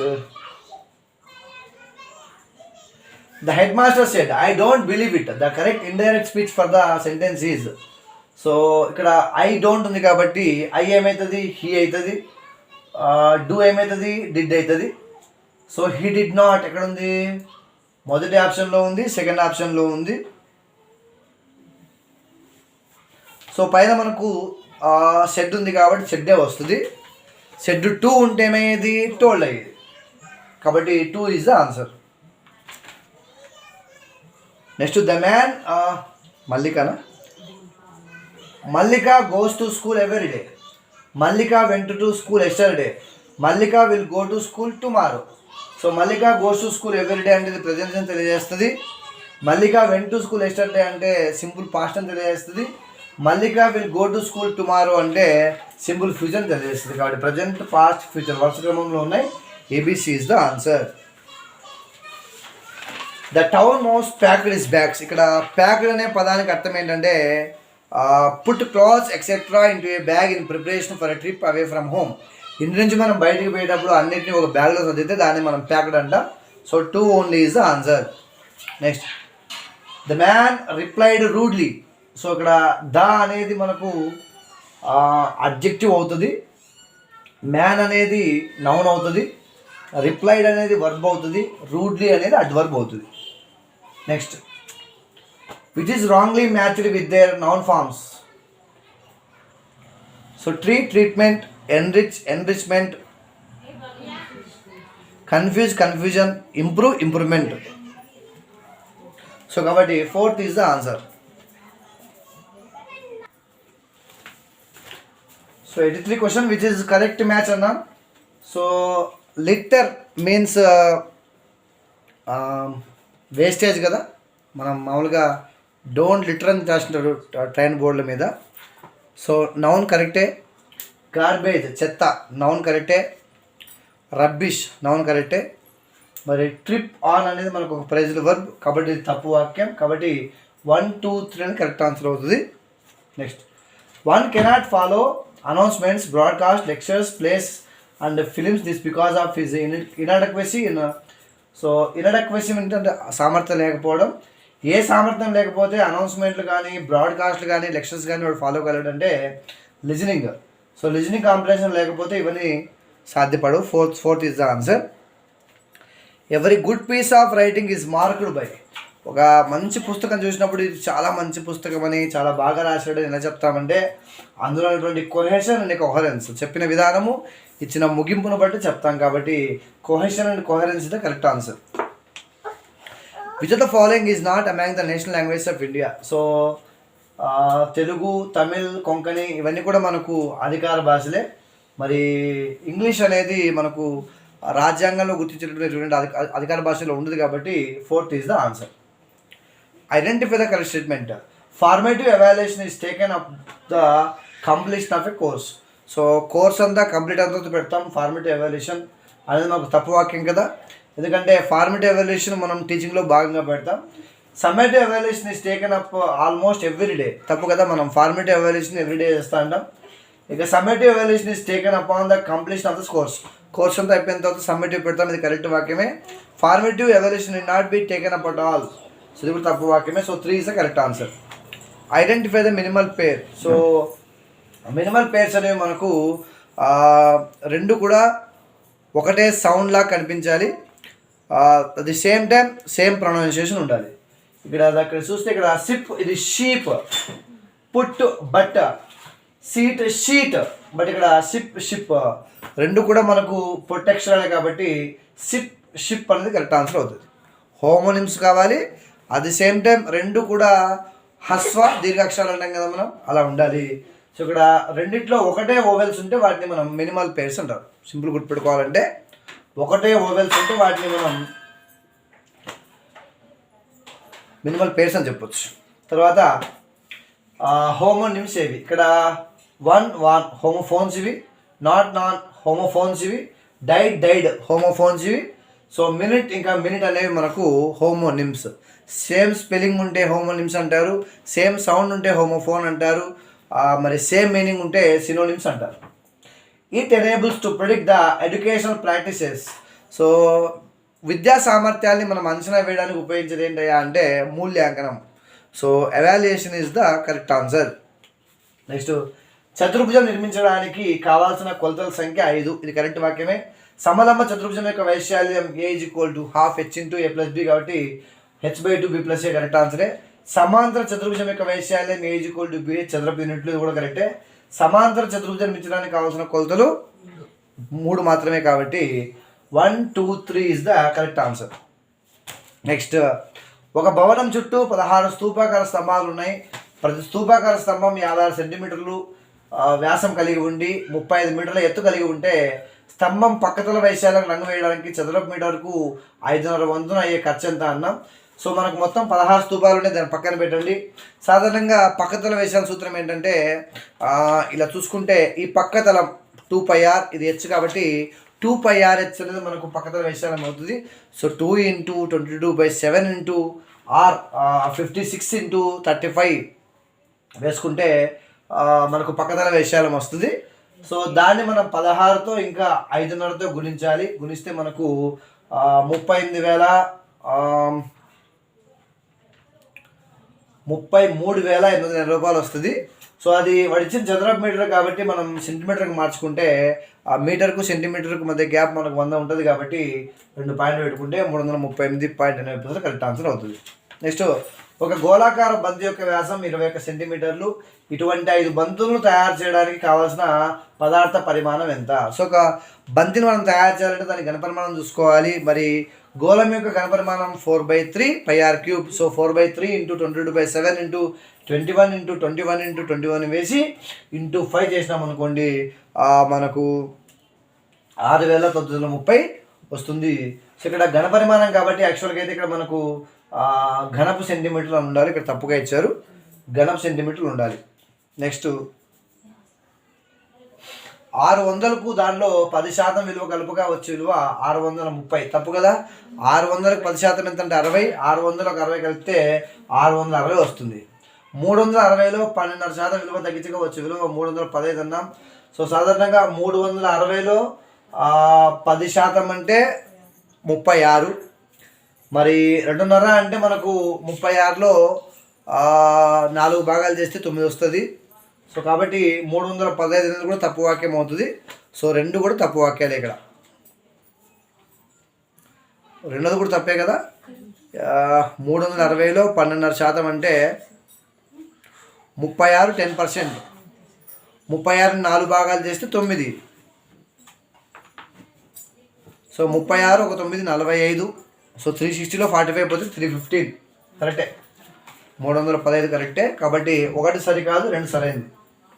నెక్స్ట్, వృత్తాన్ని ఒకే ఒక బిందువు వద్ద తాకే సరళరేఖను ఆ బిందువు యొక్క స్పర్శరేఖ అంటారు. ఎస్, మరి ఒక బిందువు వద్ద తాగేది స్పర్శరేఖ కాగా 2 బిందువుల వద్ద తాగేదాన్ని మనం ఛేదన రేఖ అని చెప్తారు. ఒక వృత్తానికి స్పర్శరేఖలు 10 తప్పిది అనంతంగా ఉంటాయి. బాహ్య బిందువు నుంచి వృత్తానికి మనం 2 స్పర్శరేఖలు గీయగలం, 3 కాదు. ఇక బాహ్య బిందువు నుంచి వృత్తానికి ఇచ్చిన స్పర్శరేఖల పొడవులు సమానంగా ఉంటాయి కాబట్టి ఇక్కడ 1 ఇంకా 4 అనేవి సరైన వాక్యాలు అవుతాయి. 2, 3 సరికావు. మరి 2 అనేది సహసంఖ్య అవుతుంది. సహసంఖ్యలన్నీ పూర్ణాంకాలే, పూర్ణాంకాలన్నీ పూర్ణ సంఖ్యలే, పూర్ణ సంఖ్యలన్నీ అకరణి సంఖ్యలే కాబట్టి మనకు 4వది కరెక్ట్ ఆన్సర్ అవుతుంది. ఒక వ్యక్తి 480 లీటర్స్, 455 లీటర్స్, 750 లీటర్స్ పరిమాణాల్లో 3 రకాల నూనెలు కలవు. వీటన్నిటినీ కలిపి ఒకే రకమైన పాత్రతో కొలవాలనుకుంటే ఆ డబ్బా యొక్క గరిష్ట ఘనపరిమాణం. సో ఈ 3 మనకు ఏ నంబర్తో పోతుందో చూడండి. మనకు దీనిలో గరిష్టంగా కనిపించేది 6, బట్ 6తో పోవాలంటే 2తో పోవాలి, 3తో పోవాలి కాబట్టి ఇది కరెక్ట్ ఆన్సర్ కాదు. మరి 5తో, ఇది 5తో పోతుంది, ఇది 5తో పోతుంది, ఇది కూడా 5తో పోతుంది కాబట్టి 5 లీటర్ అనేది ఆన్సర్ అవుతుంది. సో దాసాబా అంటే గరిష్టమే కాబట్టి ఇచ్చిన వల్ల బెదిరించుకోవాలి. సంఖ్యలోని ప్రతి అంకె విలువ దాని స్థానం బట్టి ఆధారపడి ఉంటుంది, కరెక్టే కదా. స్థాన విలువ స్థానాన్ని బట్టి ఉంటుంది. లక్షల ప్లేస్లో ఉంటే లక్షల స్థానం, కోటి స్థానంలో ఉంటే కోటి స్థానం అవుతుంది కాబట్టి ఇది కరెక్ట్ వాక్యమే. కుడి నుండి ఎడమకు జరిగిన అంకె యొక్క స్థాన విలువ 10 రెట్లు పెరిగే సంఖ్యామానం హిందూ సంఖ్యామానం. సో హిందూ సంఖ్యామానంలో మనకు కుడి నుంచి ఎడమకు పోతుంటే స్థాన విలువ 10 రెట్లు పెరుగుతుంది. ఇక శుద్ధ గుర్తు యొక్క మూలం చుక్కలుగా చూపబడింది భక్ష అనేటువంటి పురాతన భారతీయ రాతపత్రులు. ఇది కరెక్ట్ వాక్యం. మనకు 6th క్లాస్ కొత్త బుక్లో కనిపిస్తుంది మనకి ఈ వాక్యం. ఆరోహణ క్రమం అంటే గరిష్ట సంఖ్య నుండి కనిష్ట సంఖ్య క్రమంలో అమర్చడం. తప్పు కదా ఇది. ఆరోహణ అంటే చిన్న నుంచి పెద్ద కాబట్టి ఇది తప్పు వాక్యం. So 1, 2, 3 is the correct answer. 67,456 75,845 కన్నా చిన్నది. ఇది కరెక్ట్ వాక్యమే. 60,066 అంటే మనకి ఇక్కడ ఒక జీరో ఎక్కువగా ఉంది, ఇంకో జీరో ఎక్స్ట్రా ఉంది. సో 60,000 అంటే 600,66 వస్తుంది కాబట్టి తప్పు వాక్యం. 4, 5, 6, 3లతో ఏర్పడే అతి చిన్న సంఖ్య అతి పెద్ద సంఖ్యల భేదం 3087 అన్నాం. కరెక్టే అది. ఎందుకంటే 4, 5, 6, 3 అంటే మనకు 6, 5, 4, 3 పెద్ద నంబర్, 3, 4, 5, 6 చిన్న నంబర్. తీస్తే మనకు 3087 వస్తుంది. కరెక్ట్ ఆన్సరే. 3 అంకెల గరిష్ట సంఖ్యకు 3 అంకెల కనిష్ట సంఖ్యకు మధ్య భేదం 3 అంకెల గరిష్ట సంఖ్య అంటే 999, 3 అంకెల కనిష్ట సంఖ్య అంటే 100. సో 999లో మనకు 100 తీస్తే 899. కాబట్టి ఇక్కడ రెండో వాక్యం తప్పు కాబట్టి రెండోది కరెక్ట్ ఆన్సర్. పై దత్తాంశం యొక్క అంక మధ్యమం 54 అన్నాం. సో 10 ఏళ్ళ 70,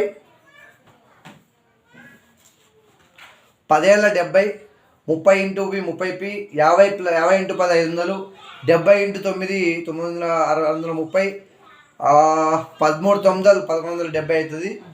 సో మనం వీటన్నిటినీ కలిపి బై పౌనపుణ్యం అంతా కలుపుకుంటే 7 + 10 17, 17 + 9 26, 26 + 13 39 కలుపుకుంటే సో ఈజ్ఈక్వల్ టు 54 వేసుకుంటే మనకు పీ వాల్యూ వస్తుంది. సో పీ వాల్యూ అప్రాక్సిమేట్గా 11 వస్తుంది. అంతేనా. నెక్స్ట్, పూర్ణాంకాల సమితిని గుణకారంలో స్థిత్యంత ధర్మాన్ని కలిగి ఉంటుంది. సో గుణకారంలో మనకు ఏ సమితి అయినా సరే స్థిత్యంత ధర్మాన్ని పాటిస్తుంది. పూర్ణాంకాల సమితి సంకలన స్థిత్యంత ధర్మాన్ని కలిగి ఉంటుంది. ఇది కూడా సరైన వాక్యమే. పూర్ణాంకాలు గుణకారంలో మాత్రమే సహచర ధర్మాన్ని పాటిస్తాయి. తప్పు కదా. సంకలనంలో కూడా పాటిస్తాయి. 4 అనే సంఖ్యతో దీర్ఘచతురస్ర అమరిక మనం ఏర్పరచలేం కదా. సో 1, 2 కరెక్టే.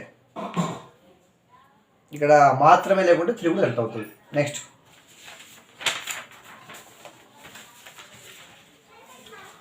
ఒక హోటల్లో 15 లీటర్ల పాలు గలవు. ఒక కప్పు టీ తయారు చేయడానికి 25 మిల్లీలీటర్ల పాలు అవసరమైతే 15 లీటర్ల పాలతో ఇక్కడ ఉన్న వారికి పూర్తిగా ఒక్కొక్కరికి కనీసం ఒక కప్పు టీ ఇవ్వచ్చు. అంటే సాధారణంగా మనకు 1 లీటర్కు 1000 మిల్లీలీటర్లు ఉంటాయి.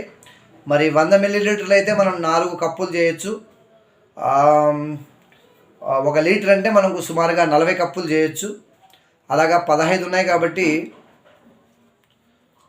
సో 25 మిల్లీలీటర్లు కాబట్టి 100 మిల్లీలీటర్లకైతే 4, 1000 మిల్లీలీటర్లకైతే 40 అవుతాయి. అలాంటివి 15 లీటర్లు ఉన్నాయి కాబట్టి 15 × 40 15 600.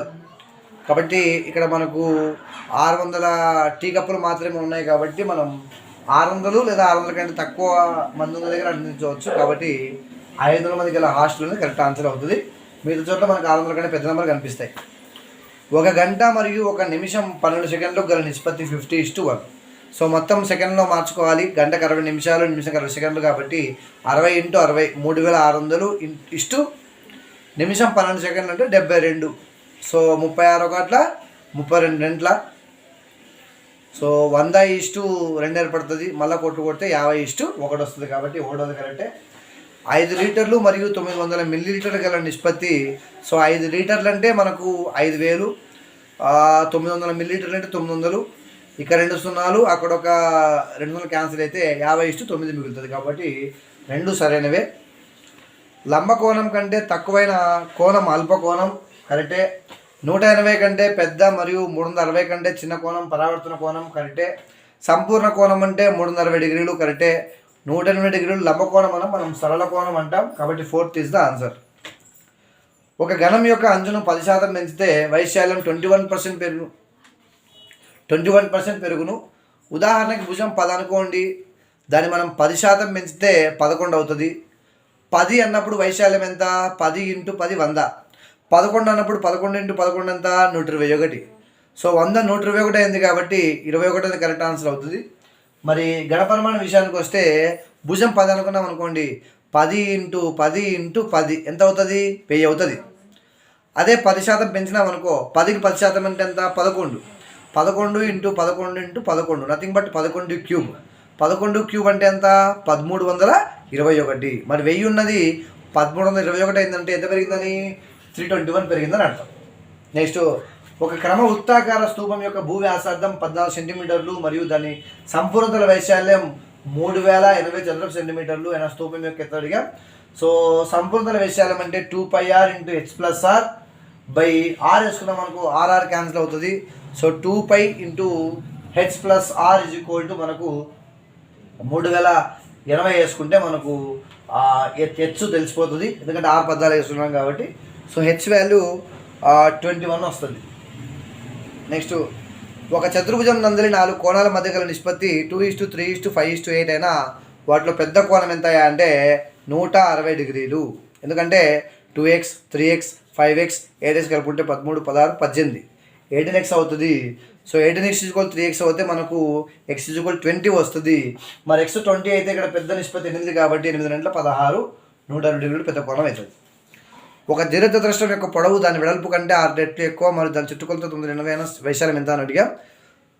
సో వెడల్పు x అనుకుంటే పొడవు 6x అవుతుంది. సో x + 6x = 9x 980 అయితే 7x = 980 అవుతుంది. సో మనం x వాల్యూ కనుక్కొని L × B చేస్తే మనకు 29400 వస్తుంది ఆన్సర్. నెక్స్ట్, త్రిభుజం ఏబిసిలో ఏ అనే కోణం B అనే కోణంలో సగం, C అనే కోణంలో 6వ వంతు అయిన C మరియు B అనే కోణాల మధ్య భేదం ఎంత అని అడిగాం. సో ఏ అనే కోణం B అనే కోణంలో సగం అంటే ఒకటి x అనుకుంటే ఇంకోటి 2x అవుతుంది. మరి ఈ ఏ అనే కోణం C అనే కోణంలో 6వ వంతు అని చెప్తున్నామంటే ఖచ్చితంగా అది 6 రెట్లు ఉంటుంది. సో x 2x 6x మొత్తం కలిపి 9x అవుతుంది. 9x 180 అయితే x ఎంత అవుతుంది? 20 అవుతుంది. కాబట్టి ఒకటి 20 ఇంకోటి 40. సో 20కి 6 రెట్లు కాబట్టి 120. 20 40 120 180 సరిపోయింది. ఇప్పుడు మనం ఏమన్నామంటే C మరియు B మధ్య తేడా అడిగాం కాబట్టి A 20 అయింది, B 40 అయింది, C 120 అయింది. 120కి 40కి మధ్య తేడా ఎంత? 80. కాబట్టి 80 ఇస్ ద ఆన్సర్. రెండు సంఖ్యల లబ్ధం 88,352 మరియు వాటి గసాబా 87 అయినా కాసాగా ఎంత అన్నాం. సో రెండు సంఖ్యల లబ్ధం బై గాసాబా వేస్తే కాసాగా వస్తుంది. కాబట్టి 87తో మనం 8352 భాగిస్తే 96 అనేది కరెక్ట్ ఆన్సర్ అవుతుంది. నెక్స్ట్, త్రిభుజం ఏబిసిలో బాహ్య కోణాల మొత్తం ఎంత అని అడిగాం. సో త్రిభుజంలో బాహ్య కోణాల మొత్తం ఎల్లప్పుడూ 360 డిగ్రీలు. ఏ పటమైనా సరే అంతర కోణాల మొత్తం వేరుగా ఉంటుంది, కానీ బాహ్య కోణాల మొత్తం మాత్రం ప్రతి పటానికి 360 డిగ్రీలే. స్థిర బిందువు నుండి సమాన దూరంలో గల బిందువును కలపగా ఏర్పడిన ఆకారాన్ని మనం వృత్తం అంటాం. ఇది సరైన నిర్వచనమే. స్థిర బిందువును వృత్తానికి కేంద్రమని, ఆ స్థిర దూరాన్ని మనం వృత్తానికి వ్యాసార్థం అని అంటాం. అది కూడా కరెక్టే. వృత్త పరిధిపై అనంతమైన బిందువులు ఉంటాయి. ఇది కూడా కరెక్టే. అనంత భుజాలు కలిగిన పటాన్నే మనం వృత్తం అంటాం. సాధారణంగా వృత్తానికి భుజాలే ఉండవు. ఇది సరైన వాక్యమే. దాంతోపాటు అనంతమైన భుజాలు ఉంటాయి. ఇది కూడా సరైన వాక్యం మనకు. ఎందుకంటే అనంత భుజాలని మనము దూరంగా చూస్తున్నాం కాబట్టి భుజాలేనట్టు కనిపిస్తుంది. కాబట్టి అన్ని వాక్యాలు సరైనవే ఇక్కడ. మొదటి 10 ప్రధాన సంఖ్యల సగటు ఎంత అన్నా. సో 2 3 5 7 11 13 17 19 23 ఇంకా 29 ఇవన్నీ కలిపితే మనకు 129 వస్తుంది. 129/10 అంటే 12.9. ఏ ఒక సెకండ్లో 5/3 మీటర్లు దూరం నడవగలదు. అయినా 12 నిమిషాల్లో అతను నడిచేటువంటి దూరం ఎంత?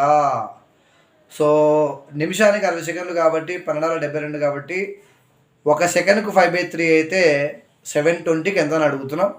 సో 720 × 5/3 వేస్తే సో 3తో కొట్లు పోతుంది, 24 వస్తుంది. 24 5 12 కాబట్టి 1200 మీటర్స్ అనేది కరెక్ట్ ఆన్సర్ అవుతుంది. సవరించిన బ్లూమ్స్ వర్గీకరణలో అత్యంత క్లిష్టమైన లక్ష్యం ఏదైనా క్వశ్చన్ అడిగాం. సో సాధారణంగా బ్లూమ్స్ వర్గీకరణలో జ్ఞాతరంగంలో జ్ఞానము, అవగాహన, వినియోగం, విశ్లేషణ, సంశ్లేషణ, మూల్యాంకనమైనటువంటి 5 లక్షలు కనిపిస్తాయి. అయితే సవరించినటువంటి వర్గీకరణలో 2001లో L. అండర్సన్ ఇంకా క్రాత్వెల్ అనే శాస్త్రవేత్తలు వర్గీకరిస్తారు. మరి వర్గీకరించినప్పుడు గతంలో మూల్యాంకనం ఉంటే మూల్యాంకనం స్థానంలో ఇప్పుడు కొత్తగా సృష్టించడం లేదా ఉత్పత్తి చేయడం అనేది సూచిస్తారు. అంటే అక్కడ 5th ప్లేస్లో ఉండేది 6th ప్లేస్లోకి, 6th ప్లేస్లో ఉండేది 5th ప్లేస్లోకి వెళ్తుంది. కాబట్టి ఇక్కడ సృష్టించడం అనేది కరెక్ట్ ఆన్సర్ అవుతుంది. ఇక సోఫిస్టు పాఠశాలకు చెందని భావన.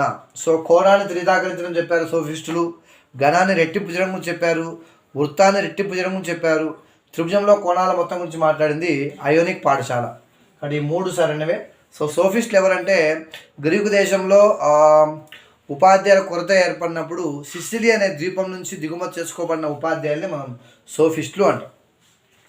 ఇక నికోమాకస్ అర్థమెటిక్ అనే గ్రంథాన్ని రాసింది డయాఫాంటస్ కాగా ఇంట్రడక్టివ్ అర్థమెటిక్ అనే గ్రంథాన్ని రాసింది నికోమాకసే. ఘన సంఖ్యల మొత్తం ఎల్లప్పుడూ వరుస బేస్ సంఖ్యల మొత్తం అవుతుందని చెప్పాడు, చాలా ఇంపార్టెంట్. ఫర్ ఎగ్జాంపుల్ మనము 8 తీసుకున్నాం అనుకో 3 + 4 రాయొచ్చు. అదే 27 తీసుకున్నాం అనుకో 9 + 7 7 + 9 + 11 రాయొచ్చు. సో కాబట్టి ఏ ఘన సంఖ్యనైనా సరే మనం ఎల్లప్పుడూ వరుస బేస్ సంఖ్యల మొత్తంగా రాయొచ్చు. కాబట్టి ఇక్కడ సంబంధించింది అన్నాం కాబట్టి ఏది కాదు. బోధనా నాణ్యతను అవరోధపరిచేది అభ్యసన సంసిద్ధతలో శ్రద్ధ లేకపోవడం అనేది మనకు టీచింగ్ అనేది మనకు దెబ్బతింటుంది. ప్రణాళికాబద్ధంగా ఉన్న, ప్రశ్నించే విధానంలో స్పష్టత ఉన్న, బోధన అభ్యసన సామాగ్రి వినియోగంలో సృజనాత్మకత కూడా మంచిగా ఉంటుంది. తరగతి గదిలో ప్రదర్శన విజయవంతానికి కింది వానిలో ఒకటి అవసరం లేదు. సో ప్రదర్శన సక్సెస్ కావాలంటే టీచరు ట్రైన్డ్ అయి ఉండాలి. సో ఉపాధ్యాయుడు పదార్థాలను సంపాదించడంలో ప్రవీణుడై ఉండాలి. విద్యార్థులు పదార్థాలను సంపాదించడంలో ప్రవీణులు ఉండాలి. తప్పు కదా, ప్రదర్శన చేసేది ఉపాధ్యాయుడు కాబట్టి విద్యార్థులు టాలెంటెడ్ ఏం అవసరం లేదు. ప్రదర్శన విద్యార్థులు ఉపాధ్యాయులు చురుకుగా పాల్గొనే ఫలితం మీద ఆధారపడుతుంది, అది కూడా కరెక్ట్ వాక్యమే. ప్రదర్శన యొక్క ప్రయోజనం మీద ఉపాధ్యాయునికి ఉండే స్పష్టత కూడా ప్రభావం చూపిస్తుంది. కాబట్టి మనకు 3 సరైనవే. ఇక్కడ రెండో వాక్యం మాత్రం మనకు సరికాంతిగా వస్తుంది.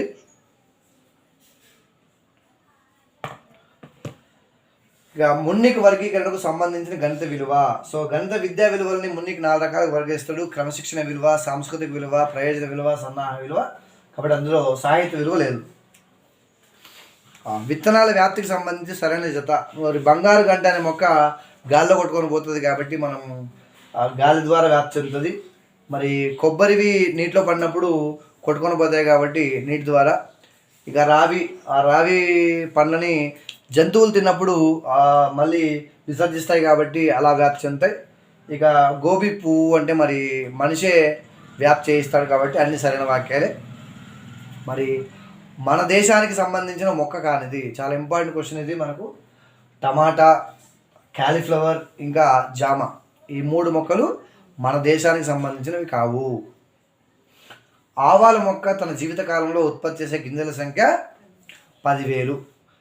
మరి గులిక అనేది గాలి ద్వారా వ్యాప్తి చెందేటువంటి బంగారు గంట లాంటి ఒక మొక్క. మన దేశం నుంచి ప్రపంచ దేశాలకు ఎగువతున్న పంట చెరుకు, ఎందుకంటే చెరుకు ఇక్కడ పుట్టింది కాబట్టి. ఆర్కిడ్ విత్తనాలు కూడా గాలి ద్వారా వ్యాప్తి చెందుతాయి, ఎందుకంటే అవి కూడా చాలా తేలిగ్గా ఉంటాయి. అక్కడ అన్ని వాక్యాలు సరైనవే. నెక్స్ట్ కింది వాటిని రాజ్యాంగంలో అమర్చిన క్రమంలో అవరోహణ క్రమంలో రాయండి అన్నాం. సో ఇక్కడ స్వేచ్ఛ హక్కు 19 ఉంటుంది. విద్యా సాంస్కృతిక హక్కు 29, 30 ఆర్టికల్లో ఉంటుంది. పీడనాన్ని నిరోధించే హక్కు 21, 22లో ఉంటుంది. రాజ్యాంగ పరిహార హక్కు 32లో ఉంటుంది. కాబట్టి మనకు 14T3 అనేది కరెక్ట్ ఆన్సర్ అవుతుంది. సో 4 ప్రాథమిక హక్కులు, మనం 6 ప్రాథమిక హక్కులు మాట్లాడుకుంటే ఫస్ట్ సమానత్వపు హక్కు ఉంటుంది, తర్వాత స్వేచ్ఛ హక్కు ఉంటుంది, స్వేచ్ఛ హక్కు, తర్వాత పీడనాన్ని నిరోధించే హక్కు ఉంటుంది, తర్వాత మత స్వాతంత్ర హక్కు ఉంటుంది, ఆ తర్వాత విద్యా సాంస్కృతిక హక్కు ఉంటుంది, ఆ తర్వాత రాజ్యాంగ పరిహార హక్కు ఉంటుంది.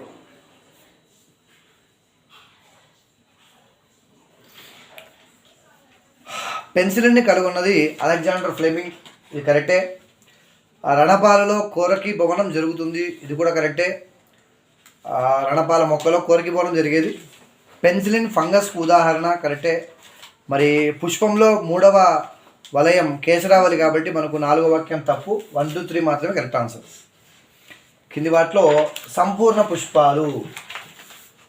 సో మందార, అదేవిధంగా ఉమ్మెత్త, ఇవి మనకు సంపూర్ణ పుష్పాలుగా చెప్పొచ్చు. దోసకాయ, సోరకాయ, కాకరకాయ ఇవన్నీ కూడా మనకు ఏకలింగ పుష్పాలే. ఇక గులాబీ కొమ్మ ద్వారా వ్యాప్తి చెందుతుంది, క్యారెట్ వేరు ద్వారా, చెరుకు కాండం ద్వారా ముచ్చెలు, అల్లం కొమ్ము ద్వారా, అరటి సోరుడు సక్కర్స్ పిలక మొక్కల ద్వారా, కరివేపాకు వేర్ల ద్వారా డెవలప్ అవుతుంది.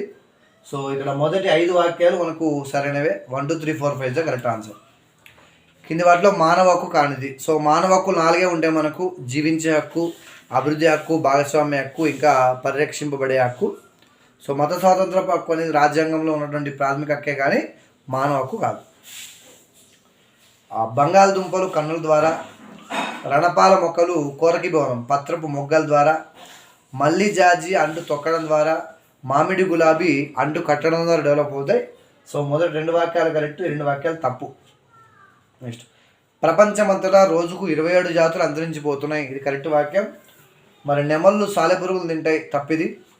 ఏనుగుల బీభత్సం ఎక్కువగా నెల్లూరు జిల్లాలో, తప్పిది. చిత్తూరు శ్రీకాకుళం జిల్లాలో ఉంటుంది. శ్రీ అంటే సిస్టమ్ ఆఫ్ రైస్ ఇంటెన్సిఫికేషన్, కాబట్టి ఇక్కడ 1వది మాత్రమే కరెక్ట్ ఆన్సర్. నెక్స్ట్, భారతదేశంలో భిన్నత్వానికి ప్రధాన కారణం కానిది. విశాలమైన దేశం వల్ల భిన్నత్వం ఉంది, అనేక జాతులు ఉండడం వల్ల భిన్నత్వం ఉంది, భౌగోళిక మరియు శీతోష్ణస్థితి అంశాల్లో తేడాల వల్ల భిన్నత్వం ఉంది, కాబట్టి ఏది కాదని ఆన్సర్ అవుతుంది. నెక్స్ట్, హెబియస్ కార్పస్ అంటే ఒక రోజు లోపల జడ్జి ముందు హాజరుపరచడాన్ని మనం హెబియస్ కార్పస్ అంట. ఇక నీ అధికారం ఏమిటి అంటే కోవారెంట్. మ్యాండమాస్ అంటే మేము ఆదేశిస్తున్నామని తప్పుగా జతపరచబడింది. సో ప్రొహిబిషన్ అంటే ప్రతి నిషేధం, షెర్షియర్ అంటే బదిలీ. సో 5ని మనం రిట్స్ అంటాం. సాధారణంగా ప్రాథమిక హక్కులకు భంగం కలిగినప్పుడు కోర్టులు జారీ చేసిన ఆర్డర్స్ని మనం రిట్స్ అంటాం. రిట్లు జారీ చేయడానికి సుప్రీంకోర్టుకు ఇంకా హైకోర్టుకు మాత్రమే అథారిటీ ఉంటుంది. నెక్స్ట్, ఎన్టీ రామారావు 1982లో తన 60వ పుట్టినరోజు నాడు స్థాపించిన పార్టీ తెలుగుదేశం పార్టీ. నాటి 65, 60. ఎన్టీ రామారావు 1980 సంవత్సరంలో గుండె ఆపరేషన్ కోసమని అమెరికాకు వెళ్ళవలసి వచ్చింది, సింగపూర్కు కాదు. బాక్రానంగల్ ఆనకట్ట నుంచి ఎక్కువ నీళ్లు కావాలని కోరిన వాళ్ళు పంజాబ్ వాళ్ళు, ఇది కూడా తప్పవాక్యమే. ప్రధానమంత్రి ఇందిరాగాంధీ హత్య గురైన సంవత్సరం 1924, సరికాందన్నాం కాబట్టి 1 2 3 is the answer. Next, L K Advani Rath Yatra చేపట్టిన సంవత్సరం 1991. ఇక్కడ 90 అని ఇచ్చాం. 90 కరెక్టే కదా, 90 91 2 సంవత్సరాలు కాబట్టి 90 కరెక్టే. సరళీకృత ఆర్థిక విధానం ప్రవేశపెట్టిన సంవత్సరం 91, 93 కాదు. అయోధ్యలో వివాదాస్పద బాబ్రీ మసీదు కూల్చివేసింది 1992 డిసెంబర్ 6. సో 3ది కూడా తప్పే. భారతదేశంలో టెలికాం విప్లవాన్ని ప్రారంభించిన వారు రాజీవ్ గాంధీ. సో 4th కూడా కరెక్టే. సో 2 ఇంకా 3 తప్పు, కాబట్టి 2 3 ఇస్ ద ఆన్సర్. నెక్స్ట్, క్రింది వాటిలో సరైనది అన్న సరికాందే, అసత్యమైంది కాబట్టి పంజాబ్కు పరిమితమై సిక్కుల కోసం ప్రత్యేకంగా పనిచేస్తున్న పార్టీ శిరోమణి అకాలీదళ్. ఇది కరెక్టే.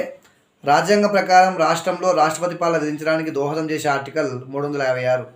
సో జాతీయ అత్యవసర పరిస్థితి 352, రాష్ట్రపతి పాలన 356, ఆర్థిక అత్యవసర పరిస్థితి 360. సమైక్య సూత్రాలను బలహీనపరిచి కేంద్రీకృత చర్యలకు మద్దతు ఇచ్చిన పార్టీలు జనతా పార్టీ ఇంకా కాంగ్రెస్ పార్టీ. ఇది కూడా కరెక్టే. ఇక తెలుగుదేశం పార్టీ స్థాపించిన సంవత్సరం 1982, యాక్చువల్గా 72 ఇచ్చాం కాబట్టి 4th వాక్యం ఇక్కడ సరైనది అవుతుంది. సమ్మక్క సారక్క జాతరకు సంబంధించి అసత్యమైన వాక్యం. ఇది మేడారం గ్రామంలో గిరిజనులు జరిపే జాతర. తెలంగాణ, ఆంధ్రప్రదేశ్, మహారాష్ట్ర, మధ్యప్రదేశ్, ఒడిశా, ఛత్తీస్గఢ్, జార్ఖండ్ రాష్ట్రాల నుంచి గిరిజనులు పాల్గొంటారు. దాదాపు 1 కోటి మంది హాజరవుతారు. అన్ని సరైనవి. ఇక్కడ ఏది కాదనేది కరెక్ట్ అవుతుంది. ఒక పదార్థం గాలిలోని ఆక్సిజన్తో కలిసి మండడాన్ని దహనం అంటారు. ఇది కరెక్టే. మండడానికి ఖచ్చితంగా ఆక్సిజన్ కావాలి. మండడానికి కావాల్సిన ఉష్ణోగ్రతని మనం జ్వలన ఉష్ణోగ్రత అంటాం. అగ్గిపుల్ల తలలో ఉండేది మనకు ఎర్ర పాస్పరస్. కాబట్టి అన్ని వాక్యాలు సరైనవే. ఇక అగ్గిపుల్ల తలలో మనకు ఏం కనిపిస్తాయంటే యాంటిమోనీ ట్రైసల్ఫైడ్, పొటాషియం క్లోరైడ్, ఇంకా తెల్ల పాస్పరస్. ఆ తెల్ల పాస్పరస్సే మనం రుద్దినప్పుడు ఏమైందంటే ఎర్ర పాస్పరస్గా మారిపోతుంది. కాబట్టి 1 2 3 అనేది కరెక్ట్ ఆన్సర్ అవుతుంది. Next, ammeter. అమ్మీటర్ అనేది విద్యుత్ ప్రవాహం, కరెంటు కొలవడం తెలియజేస్తుంది. వోల్ట్ మీటర్ అనేది వి పొటెన్షియల్ తేడా ఉపయోగపడుతుంది. ఇక వాట్ సామర్థ్యం కాబట్టి విద్యుత్ సామర్థ్యానికి. మల్టీమీటర్ అనేది అన్నింటినీ కొలవడానికి ఉపయోగపడుతుంది. కాబట్టి అన్ని వరుస క్రమంలో ఉన్నాయి. ఇక్కడ ABCD కరెక్ట్ ఆన్సర్. అందచుక్క అంటే దృష్టి జ్ఞానం లేనిది, కనపడదు కాబట్టి దాని అందచుక్క అంటాం.